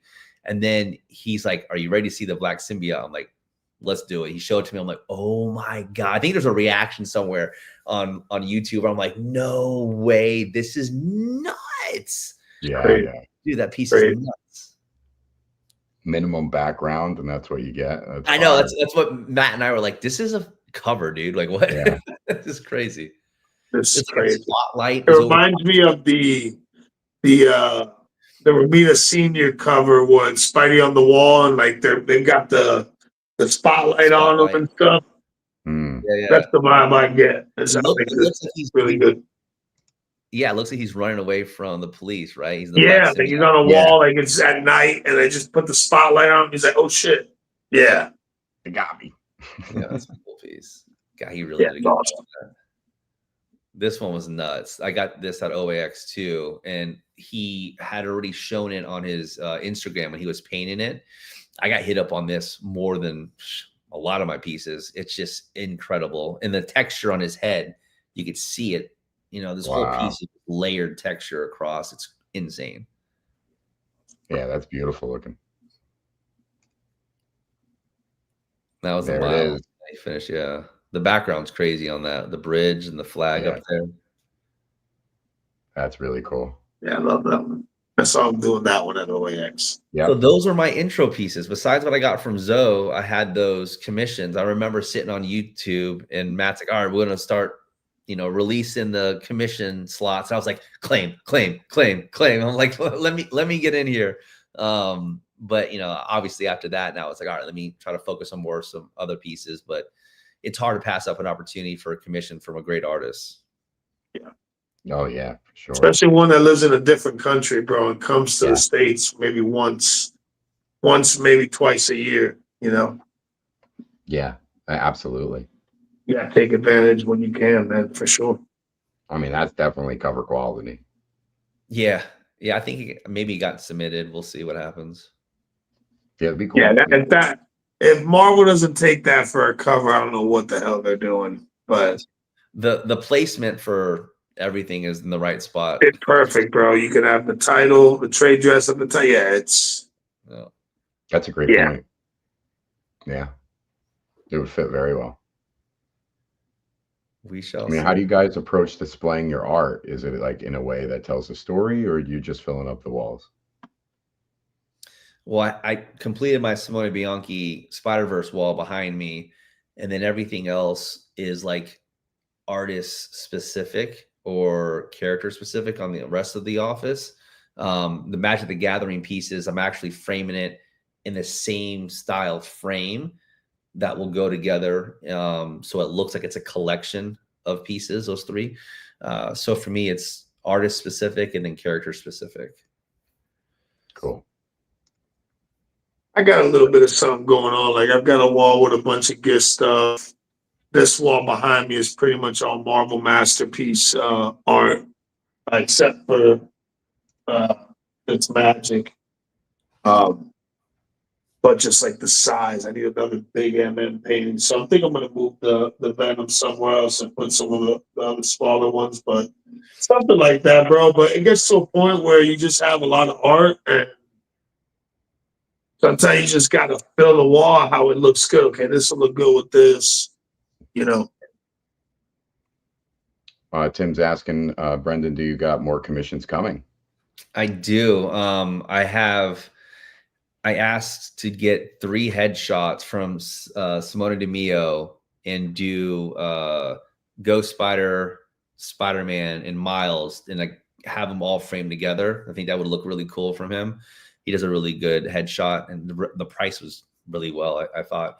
And then I've got the Simone Bianchi full figure with limited backgrounds. I said, you choose me what you want to do, but it's going to be between like Superior Spider-Man or the other, I can't remember the other Spider-Man with the black and green suit. I can't remember what his name is. Chasm? What? Is it Chasm? I don't know. Whatever that suit is with the black. Like that neon? It's like a neon green? Yeah. I think that's Chasm. So it'd be a nice one, dude. Iron Spider, bro, with the could you imagine a Simone Bianchi Iron Spider with the freaking metal? That would be pretty ridiculous, bro. But I gave him an option. I said, these are the 2 or 3. I think I chose a third one. The third one was the PlayStation Spider-Man. You know that Spider-Man suit with the yeah. I was like, listen, you choose which one you want to do. Surprise me at OAX. I like that though. And then I just got the one that I'm not looking forward to this one, but what I'm really looking forward to is from Ryan Pancoast. I got the full figure with like background, big piece, oil painting And I chose the black symbiote spider. And he's like, let's do it. He's like, I'm looking forward to this one. I did ask him for an Easter egg. I said, listen, dude, I'm not holding you to it, but if you could do an Easter egg and have Black Lotus somewhere in the painting, I think that would be epic. Cool. That would be crazy. Yeah. Yeah. Like him holding the Black Lotus and the freaking symbiote taking it over. Wants to do. I said, listen, it's That'll be sick. That'll be sick. Yeah. That's awesome to have more Magic the Gathering artists coming to OAX. Brian Penn's gonna be at OAX, right? Yeah, he's gonna be there. That's awesome, dude. Yeah. So I'll be able to pick that piece up there. Bro, when I got his, I will say one thing. The European artists, they paint on this like heavy stock paper, right? When I got the Magic the Gathering pieces in, they were on a very hard, almost like metal-like board, like linen canvas. It was a completely different style. And it was, man, Ryan, I got that piece from him, Strength of Will, and like the way he packaged that piece was nuts. It was crazy. Yeah. I think somebody asked earlier, the homie Puller was asking me, can commissions become published? Yeah, if an artist, sometimes an artist will do a commission, they really like it, and they'll show it to an editor, and if an editor decides to use it for a cover, 100%, it happens all the time. Yeah, most definitely. They just don't get paid that same commission they would get from like Marvel or DC, is my understanding, but you've already paid them for the commission. So they're like, yeah, listen, I'm really proud of this work. If it gets chosen, it gets chosen. If not, it doesn't. Yeah. Yeah, that's that's pretty much up to the artist if they wanna do that. Yeah. But it doesn't happen all the time. You pay for a cover quality piece, and then all of a sudden now it's a actually published piece. That's great for you. No, dude, that's a bonus, bro. That's a come on for sure. So Luis, I jumped on your calf now, just looking at some of your pieces. That's Fabrizio Tommaso, bro. That's an artist that I just started picking up his pieces not too long ago, and this was the first one I got from him. He did a Batman piece. I saw a Batman piece that he did. I don't know how it just popped up on my IG, and I saw it. I was like, shit, this is awesome, man. It was ridiculous. I sent him a message, and he responded quick. He said, man, unfortunately, I already sold it. But I'm about to start working on a new some Marvel covers, and so yo, keep in touch. So I reached back out to him. I saw he posted a couple covers, and I reached out to him. I'm like, hey, what are you working on new? And he's like, I've got an upcoming. I got a Spider-Man Wolverine cover. I'm like, holy shit!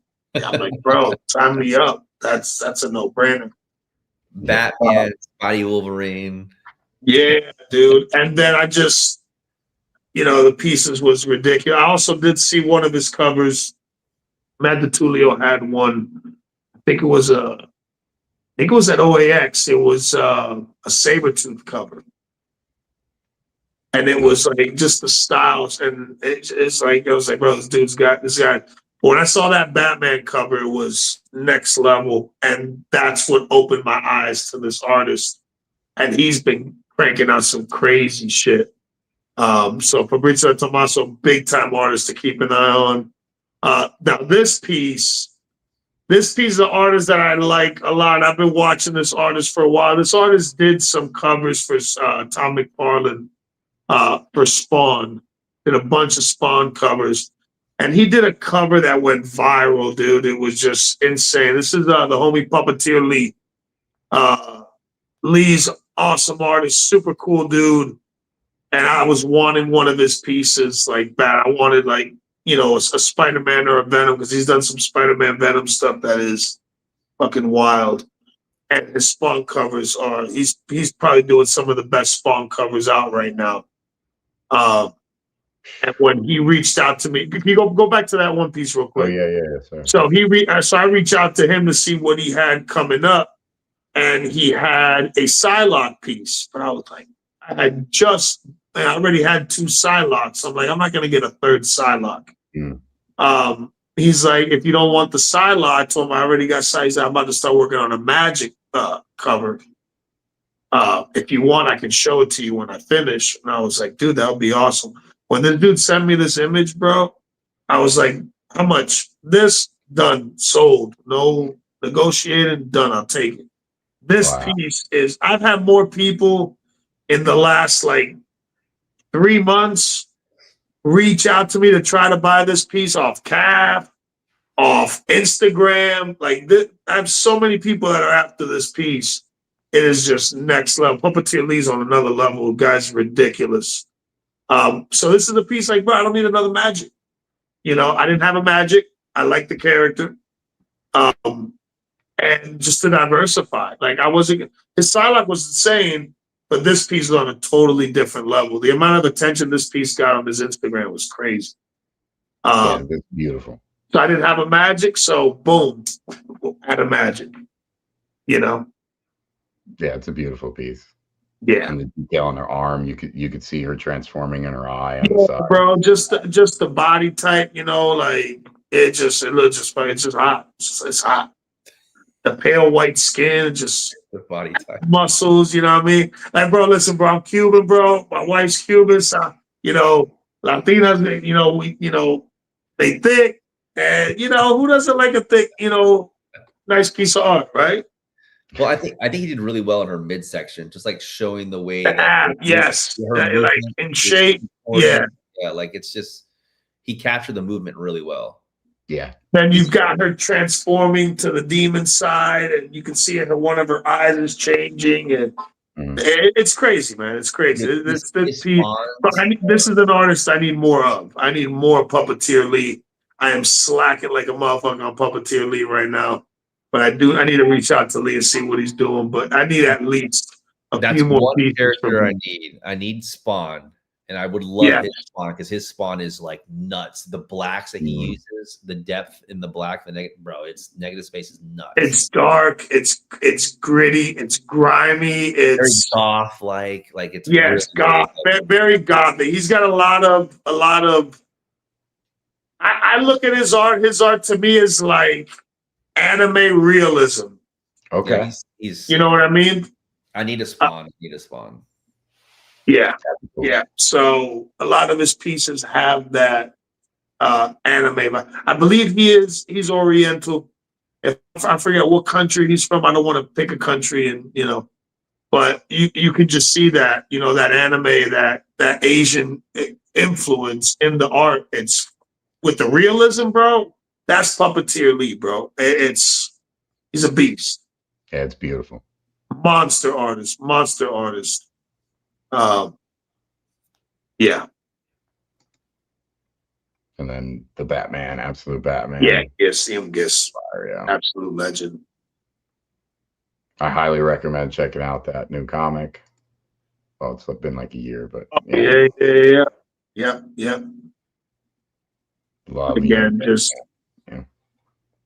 was the cover to the first issue of a new run. This was like, so Mark Spector, Moon Knight had died in the series before, and they took up, this Moon Knight took up the mantle, just the more brutal with the axes and shit. And you've got like the silhouette of the spirit of Moon Knight in the back. You got Khonshu, and just a cool vibe, just a storytelling in the piece. Yeah, Khonshu in the back is awesome. Yeah. I've seen this. That piece is crazy, dude. Just the amount of detail. Eric worked his ass off on that piece. There's a ton of detail in that, bro. From what the Panthers to it's just crazy, bro. The architecture, the insane. Vampires. Yeah, I'm a sucker for a Black Panther piece when he's got Panthers next to him. Like Panthers around him. Love that. I think this piece, though, is like just nuts. Yeah. Yeah, this is the horror vibe. Again, listen, bro. I love the artists that have done Moon Knight, before Eric. But to me, when I think of Moon Knight, there's, obviously Bill Sienkiewicz, classic artist that did a lot of Moon Knight. But To me, Eric is the Moon Knight artist. Like Eric has turned Moon Knight into. They're all great. Like every Moon Knight is insane. That like he owns that character. He owns that character. He owns Vader. He owns Mando. Like there's certain like Boba Fett. Like there's certain characters that, and I tell Eric all the time, like bro, when there's certain characters that when I think of them, bro, I'm not another artist pops into my mind. But when it comes to Moon Knight, like bro, like the terror in that piece is insane. It's insane. Got someone asking if we watched the new Marvel Zombies. It was I haven't really I think I watched a little bit of the first episode. So this is his first A cover for a Moon Knight series. This is the first one. This is the main cover. And this was for a secret issue 0 that dropped for a new Moon Knight series. And this one was a surprise. Like nobody expected this. Like it was so hush hush. And then when they dropped it, I needed a piece. So I've got multiple Moon Knights from Eric. I needed one of him beating the shit out of somebody. And this was the one that I got. Because when you think about it, Moon Knight is a brutal character, right? Like he beats the shit out of people, bro. That's his thing. So being able to get, it's cool. Yeah, being able, and on the with the obelisk behind him, it's just crazy. And Eric's stonework is ridiculous, bro. The way he does stone, it's crazy. Yeah, that's beautiful. Oh, there's that piece. That's my baby. Yeah. I love how he shows like from complete darkness to like how light is illuminating. The lighting is crazy. I'm telling you, bro, that when you come to my house, bro, and you look at all my paintings, bro, I promise you that's going to be one of the ones you look at like, damn. Because there's so much going on. Like, look how many figures, look how many hands, look how many, just like, bro, like, it's crazy. It's crazy. The shadowing is so perfect. It just gives that like illusion. If you don't own an EM Gist and if you collect art, you don't own an EM Gist, you're doing yourself an injustice. I'm telling you, it's insane. His work is on another. The realism's on another level. Yeah. Oh, there you go. That was nuts. Yeah. That is just. Are you able to zoom into that, Matt? Can you zoom into just the Mando? Hold on, let me see. I don't know if you can do that. Yeah, no. Okay. I'd have to save the image and everything. Okay. Some of the pictures I could double click on and make it bigger, but not all of them. The realism in this. So this piece is my first ever Star Wars piece. This was the first Star Wars published piece I picked up. I wanted a Mando piece. I'm a big fan of Mando. And Eric's Mandos are like the best. There's not I'm sorry. There's not an artist that does a better Mandalorian than Eric. It just doesn't exist. It just doesn't happen. So I needed a Mando, and Mando is one of the most in-demand characters from Eric. Like his Mandos, when they pop up, they vanish. Like before even being created. And that's just a signature character that I wanted. And this piece is very big and very important because this is the cover for the issue. This is the cover for the issue from season 2 of The Mandalorian when Luke comes in and saves the fucking day from the Dark Troopers and shit. Did you see that episode? Yeah, when that episode aired, the whole world just went crazy, bro. Okay. Did you see it where they cut like the music to it? Yeah, the music was ridiculous, dude. Right? Like the music is like that's the way he's like fighting them and he's grabbing them with the force and throw like. Yeah. That was a big deal, and I believe that's one of the first episodes that he had the Darksaber. Yeah. So the Darksaber, that is the rarest of all lightsabers, is the Darksaber. There's only one of those. There's no more. So out of all the lightsabers, just because there's different like stones that make different lightsabers in the lore of Star Wars, the dark saber is the rarest. There's only one. Yeah. Um, Great storyline and everything. So it's pretty. Yeah, for sure. But so that piece, and then being able to have Luke in the same piece, it's like kill two birds with one stone, you know. Because I'm a fan of the Luke with the black hood, with the black glove. You know, I'm a fan of that Luke. I'm a fan of the dark, of the more, you know. Yeah, Because I feel like Luke in the original trilogy, he's goofy as hell. The first movie. The second movie, he's becomes more of a badass, and then the third movie, he's just the ultimate. And you know what I'm saying? Yeah. So, yeah, the Star Wars is my shit. Yeah, it's a good jam. Yeah. So both of you guys are known for like beautifully framed pieces, as we can see. What's your framing philosophy?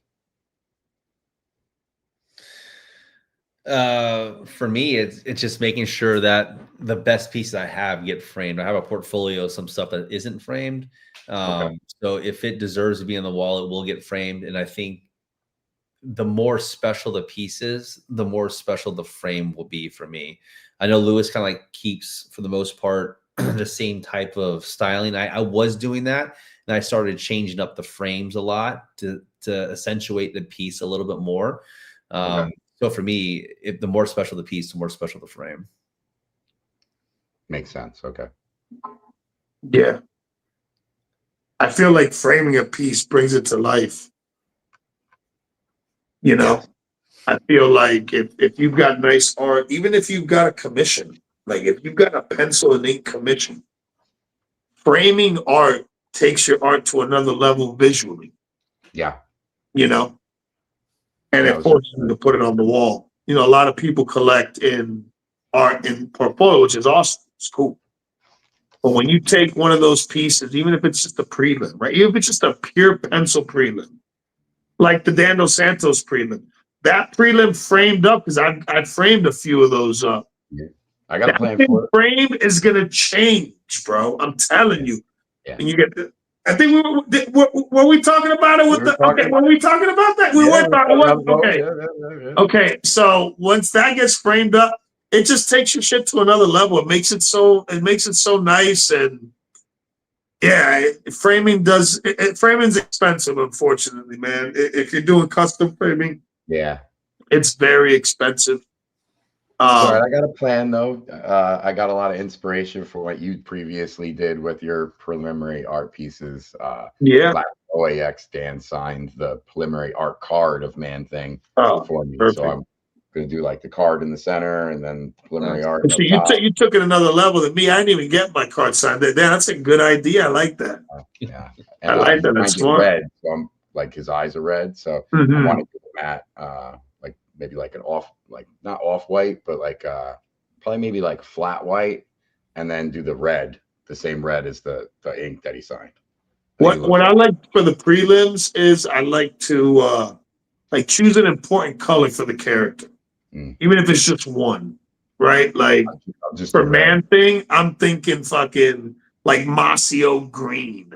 Oh, okay. You know what I mean? Like give it like, oh yeah, that like, and then with the red, you get that red with the green. That's it's kind of an art form in itself when you're framing, right? Because you're having bro. Exactly. That's a great question. A great point. And it's a nightmare every time, bro, because there's so many options. Okay, it's like, you want standard matte? Do you want suede matte? Do you want like a metallic finish? Do you want like a fabric? You want something that has like stone texture? Like there's so much and so many colors, so many shades. Like I love the suede mats. The suede mats are suede mats to fly. Yeah, suede mats to fly. Okay. Suede mats to fly. Yes, they are a whole nother level. I'm like, oh, flat or maybe matte, and then you're like suede. I'm like, oh, dude, you can have so much fun. Yeah, it's beautiful. Wow. It just like really brings the piece to life. Yeah, Yeah. you can have so much fun with framing. Look how beautiful that looks. Matte and the silver frame. Yeah, that's beautiful. Yeah, really brought Silver Surfer to life. I mean, it still was a good piece without it, but framing it that way, it really brings the piece off the wall now. So how do you decide what kind of frame or mat complements a specific piece? Dude, I go in there and I start messing with all the samples and putting it next to my pieces. Nice. My framers know, all right, let Brandon do what he wants to do. And then once I come to him, like, yo, what do you think about this? Like, yo, I think it looks great. Like, all right, let's do it. No, for sure. Love One it. primary color and one sleeper color on the piece. That's what I try to go with. And if that works, I rock with it. But sometimes you got to switch it up. You know, it's part of the journey, bro. It's part of the whole vibe, bro. Like you go in there. I just did this one. It's pretty rad. Look at that. Choices Ooh. for that Beautiful, bro. I mean, Deadpool and Cap Wolf. It's gonna look pretty I sick. like how you did the blue and red. Yeah, and then I did a white frame. I figured the white would really bring out the Captain America. It's something different for me, but I want to add different splash to the walls. Okay, I like that. Like that too, bro. Cool. That's sweet. Hell yeah. Changing it up. I like it. There's no right or wrong way, dude, to frame. Yeah. You know, there's levels to it. Unfortunately, the difference in levels, obviously, quality, the amount of things you could do, and price point.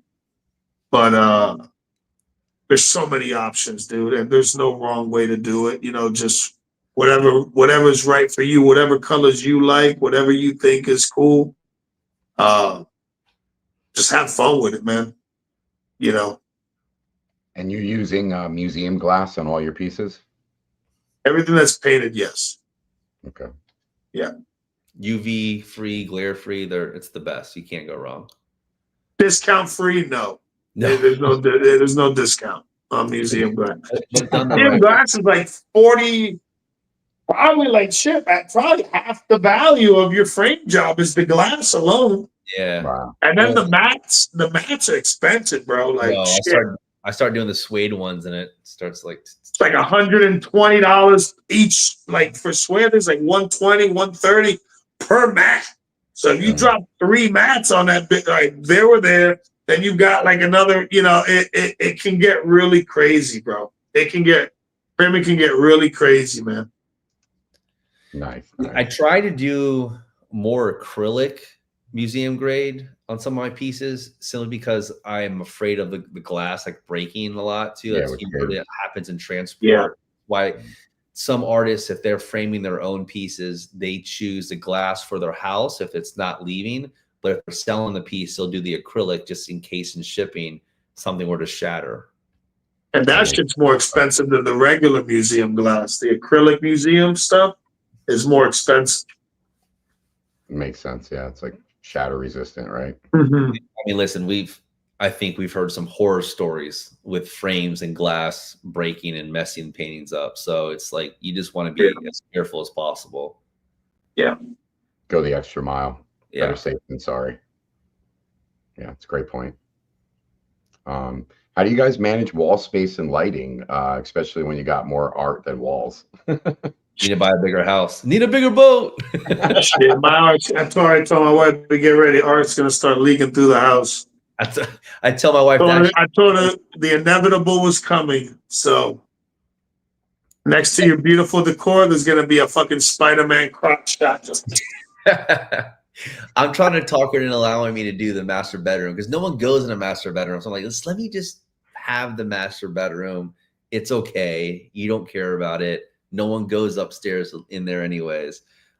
I may win the battle, but it has to be like pretty feminine style pieces. So maybe more some peach momokos can go up there. Okay. Bro, Beautiful. just find a local framer, dude. Someone asked about a question there. Just find a local framer that just does framing. Like, don't go to Michael's. Find a frame shop. Like, if you walk in and you see a shitload of different frames all up on the wall and everywhere, and there's all like equipment and machines that's where you want to be at.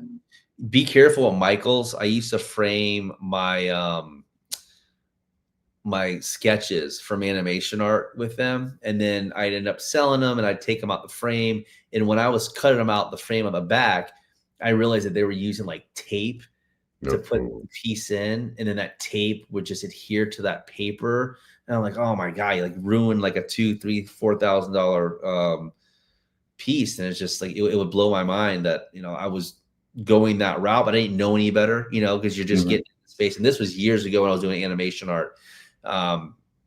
You know, now you have to go to the right place. You're spending good money on stuff. You want to make sure it's taken care of the right way. It presents and shows the right way. But most importantly, they're taking care of your pieces, and they're not just taping them into the back.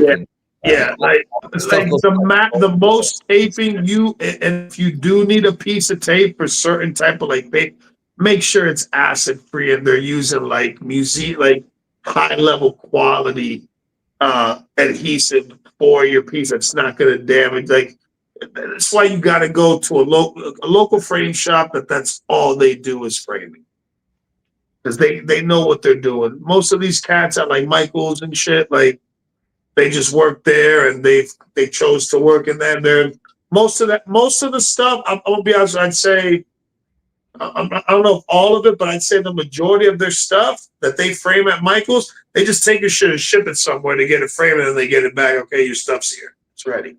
Yeah, that's so they don't even do it in how. Yeah, you got to go to unfortunately, going to a private framer, it costs more. But if you've got like good pieces that you care about and you want to make sure that they're done the right way, got to go to somebody that's dedicated to just that craft. Great point. Yeah. Yeah. Have you ever made a framing choice that completely changed how you previously saw a piece? Yeah. And for the better. Yeah. I would think so. Yeah. Yeah. I'm looking forward to getting that thing. Yeah, you're gonna be pumped, dude. Especially with the card there, it's gonna really bring that piece to life. It's gonna be insane, bro. That's gonna be insane. Yeah, it's on my list. It's on my list. Got to get through the holidays and OAX, and I'll have some money. Yeah, OAX is creeping up, isn't it? Shit, man. It is. It's creeping. We were just there. Now it's already back around. I know. Exciting. Loving it, man. All right, let's go. I'm moving right through these, bros. All right. What advice would you give someone framing for their first time for a piece of original art? I'm going to Michael's. Yeah, go to Michael's. Find a local framer. That's it. No. There's a lot of options too. You don't have to use museum glass. No. You can use regular clear glass. Just keep your piece away from like direct sunlight and shit. You know,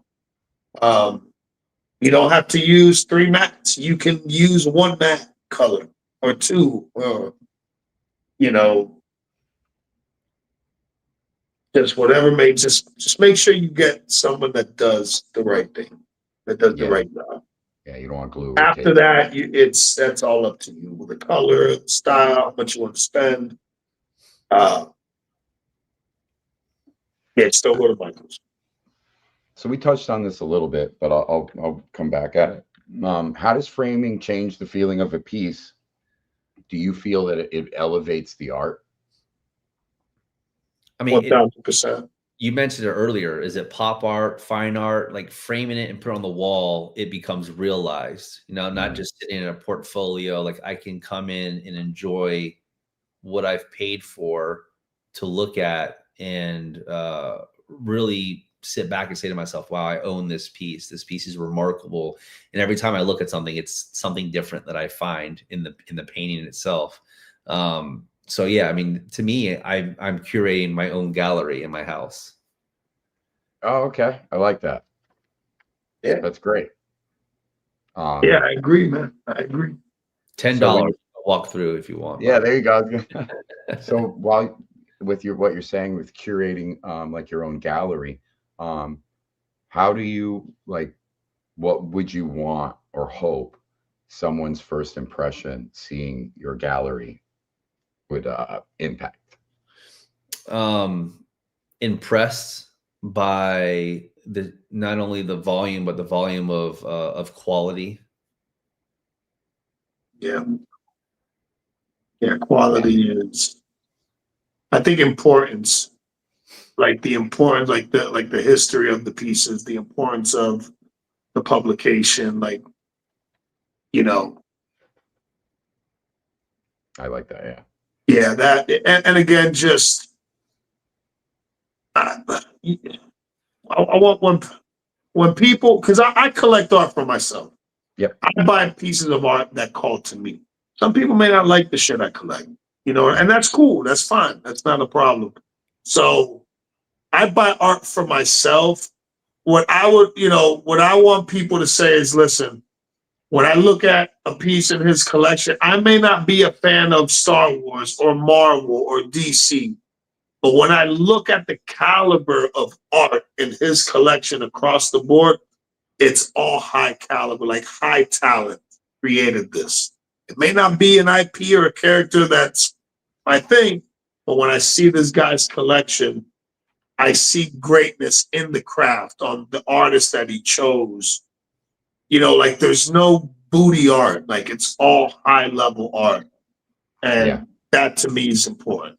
One thing I love is when people reach out to me, it's like, man, I would really love to see this piece in person. I would really love to see that piece in person. It shows me that, yeah, it reinforces that I do think It's this flattering. is great. You know, man. Yeah. So when someone mentions the Zoe, like, yo, are your pieces going to be at OAX? I'd love to see them. Like, that's an ultimate compliment in our space, I feel. 100%. That's a beautiful thing, bro. That is a beautiful flattering. thing. Yeah, I like that. It's definitely flattering.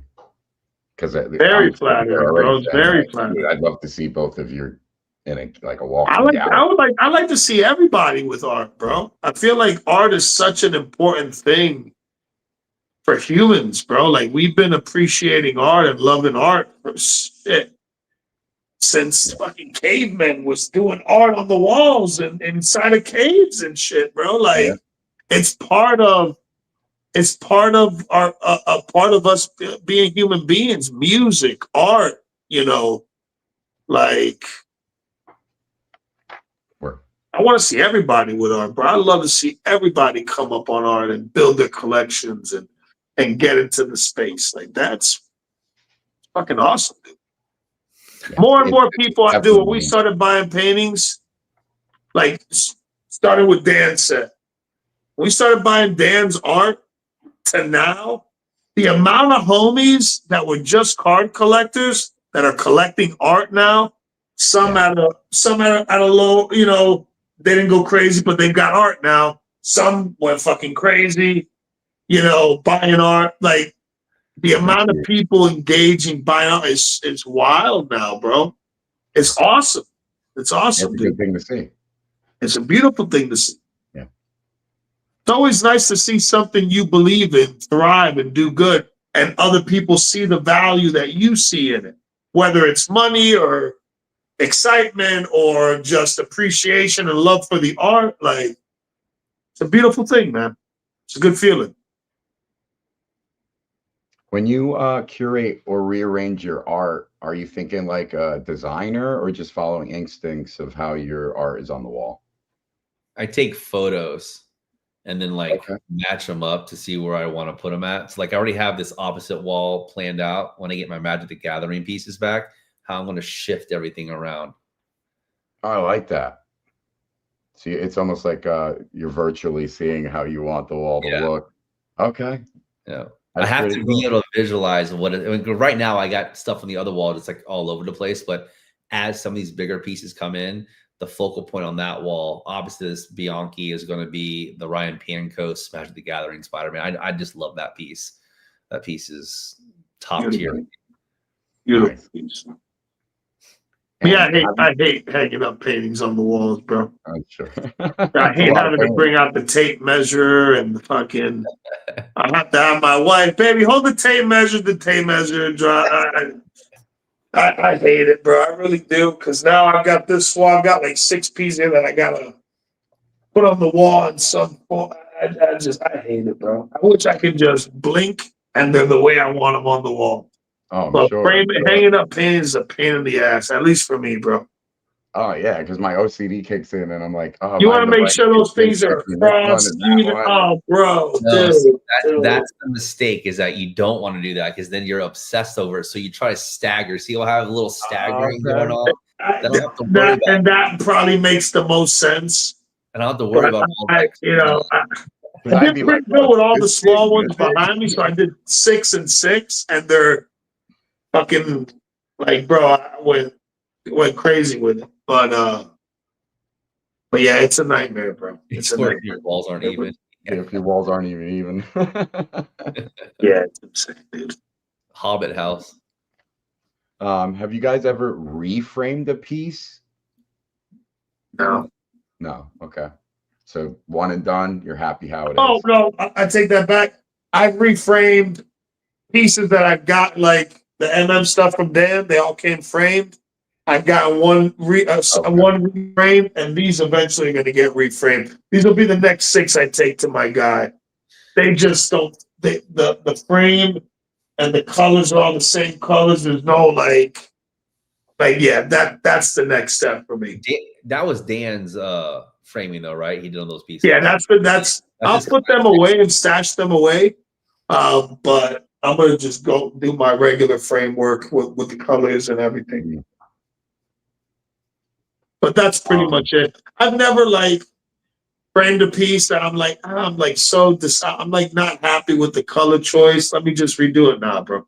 Frame is too expensive to be with that shit. You better make sure you better make sure when you aim and you pull that trigger, bro, you better make sure you hit spot on, bro. Because then it's like, okay, $200, $300 to change matte color. Nah, bro. That's expensive. Take your time. I think that's a good advice. When you're framing and you're trying to choose matte colors, take your time. Do as much research as you can. Figure out what you want to do and be prepared. I think that's a really good thing, is take your time on what you choose. Because, again, it ain't cheap, bro. No, yeah. Measure twice, cut once. That's it. Yes, sir. Our boy Blake is asking, what size is that Spidey behind you, Brandon? It's 3 foot by 4 foot. Oh my God. It's very, very large. No. Wow. No, it's huge. I'm a bigger guy, and I'm like, so it's big. Yeah. When I saw the video of you standing next to it and unveiling it, I was like, oh, that's a big That piece. thing's so big. It's like Spider-Man's about to clock my boy, bro. He's about to hit you with a cheap shot, bro. So Matt asked Simone, is like, will you ever do another one this size? Like, absolutely not. He goes, for how long that took me, I could have done 6 individual pieces that would stack up for this one size. Wow. Plus, he had to work in different positions on the piece that he wasn't used to. Like, he was working on the floor, like working on the side of it. Like, he said he was all over the place on this piece. Oh yeah, probably because the angles to hit everything. Yeah. Wow. Yeah, I could see that. That's probably, when it comes to larger pieces, I can only imagine what they have to do to just not mess their own work up, working outside to inside or inside to outside, or using some kind of thing to keep their arm off it. And it's wild. Yeah, it was a nutty. I mean, when it became available and offered to me, I was like, yeah, I mean, that's a no-brainer, right? I'd be an idiot not to get this piece. Yeah. It's massive, dude. All right, so I'm going to end our segment off with this one. So, and this is for both of you guys. If you could design your ultimate Marvel art gallery, layout, lighting, vibe, what would it look like? No windows, 3,000 square foot of just empty space, statues, paintings. It would look sick. But I'd also have to have an unlimited budget to do it. Yeah, right. A parked antique Ferrari somewhere in there. Yeah, it's just almost like a Banksy museum. You know, you got like art on the wall, you got like light shows going on, just something crazy. That's cool. That's fun. Probably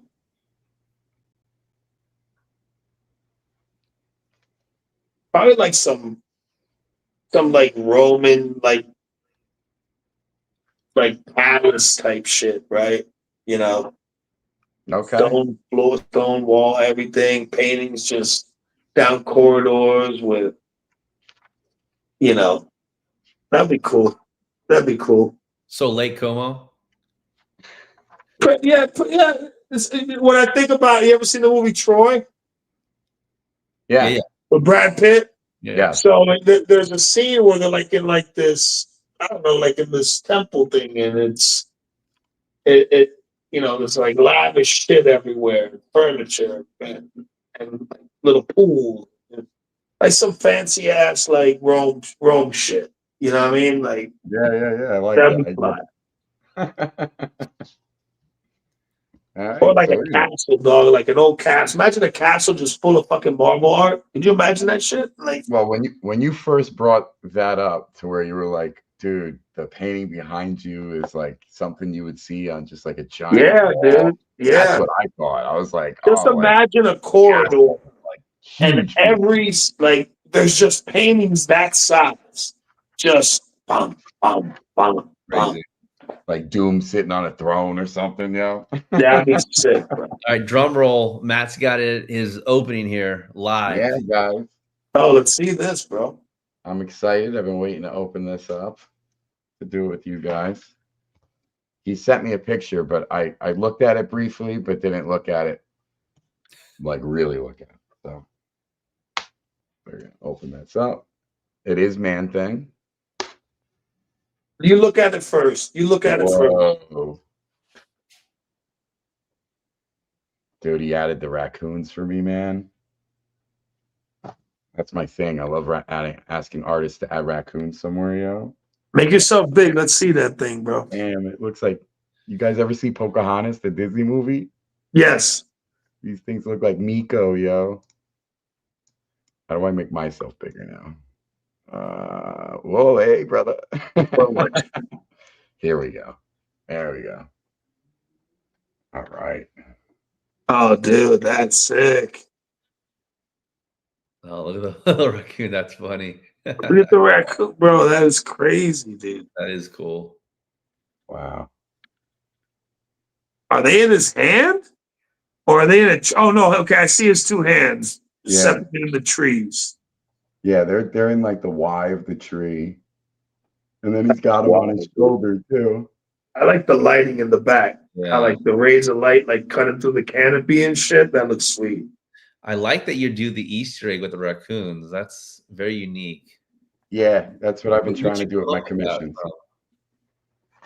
I've been trying to make them like, like one of a kind. Like, dude, like there's other man thing collectors, but I'm like, throw a raccoon in it.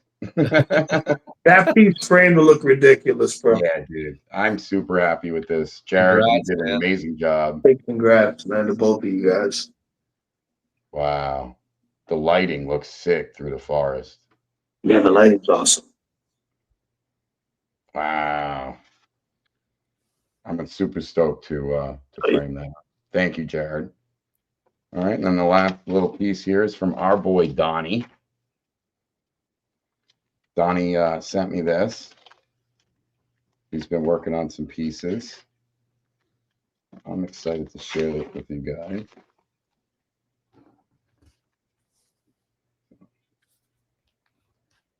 Oh, dude.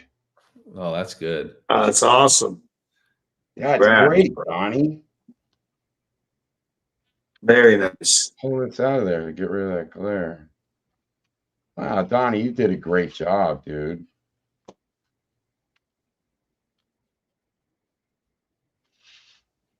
Oh, wow.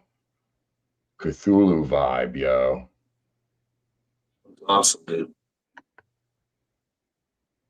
Very fly. Fire. Donnie, you did a great job. It looks how I felt over the weekend waking up Sunday morning. Wow, guys. Make sure to check Donnie's stuff out. Yeah, it's super cool. Great work. Very it's nice. only getting better. It's only getting better. Wow. Dude, I love the stars in the background. That's really cool. The eyes. Got a great vibe, dude. The eyes looks great. Yeah. Wow, Donnie, I'm super happy with it. Thank you. Make sure to check him out, guys, because that's just getting better and better and better. Let me change this back to all of us. There we go. Yeah, very Lovecraftian. Yeah, yeah. Hit pound ramble on, guys, to be entered in the giveaway. The giveaway tonight will be a blank OAX 25 sketch card that you can use to get a free sketch on or commission on the show floor if possible. And so just pound ramble on. We'll be running that in a second here. I just want to say, yeah, so this little one, Donnie, my son's birthday is next Thursday. So next weekend we'll be opening that together, and I'll let you know. Yeah. Yeah. But guys, this has been awesome. Hearing not just about the pieces you own, but how you think and feel about them. Collecting art at this level really is storytelling through ink and paper. For anyone listening, make sure to go check out their collections. Luis at Alonso_collectibles and Brandon at _. Trust me, it's Marvel history framed the right way. And all of you, always ramble on. Thank you. Thanks for joining, guys. Hell yeah, my pleasure, brother. Anytime, man. Peace I'm out. always down to talk, to hang out, kick it, and talk about art and chill with good people, bro. I'm all about that. So Word. I got to run the giveaway. I almost forgot to run the giveaway, yo. yeah, don't ramble away without running that. Ramble on. Oh, Blake one. They gonna be like, bro, where's the giveaway at? Blake one. Let me Congrats, Blake. Congrats, brother. I don't know why it's not sharing. There it is. Congrats, big homie. Congrats. Blake, make sure you hit me up on Instagram with your information, and I will send this over to you. And awesome. I think that was a lot of fun, guys. I'm happy with that. Yeah. It was a lot of fun. So everyone, again, ramble on and have a great night all. Peace. Later, guys. Peace.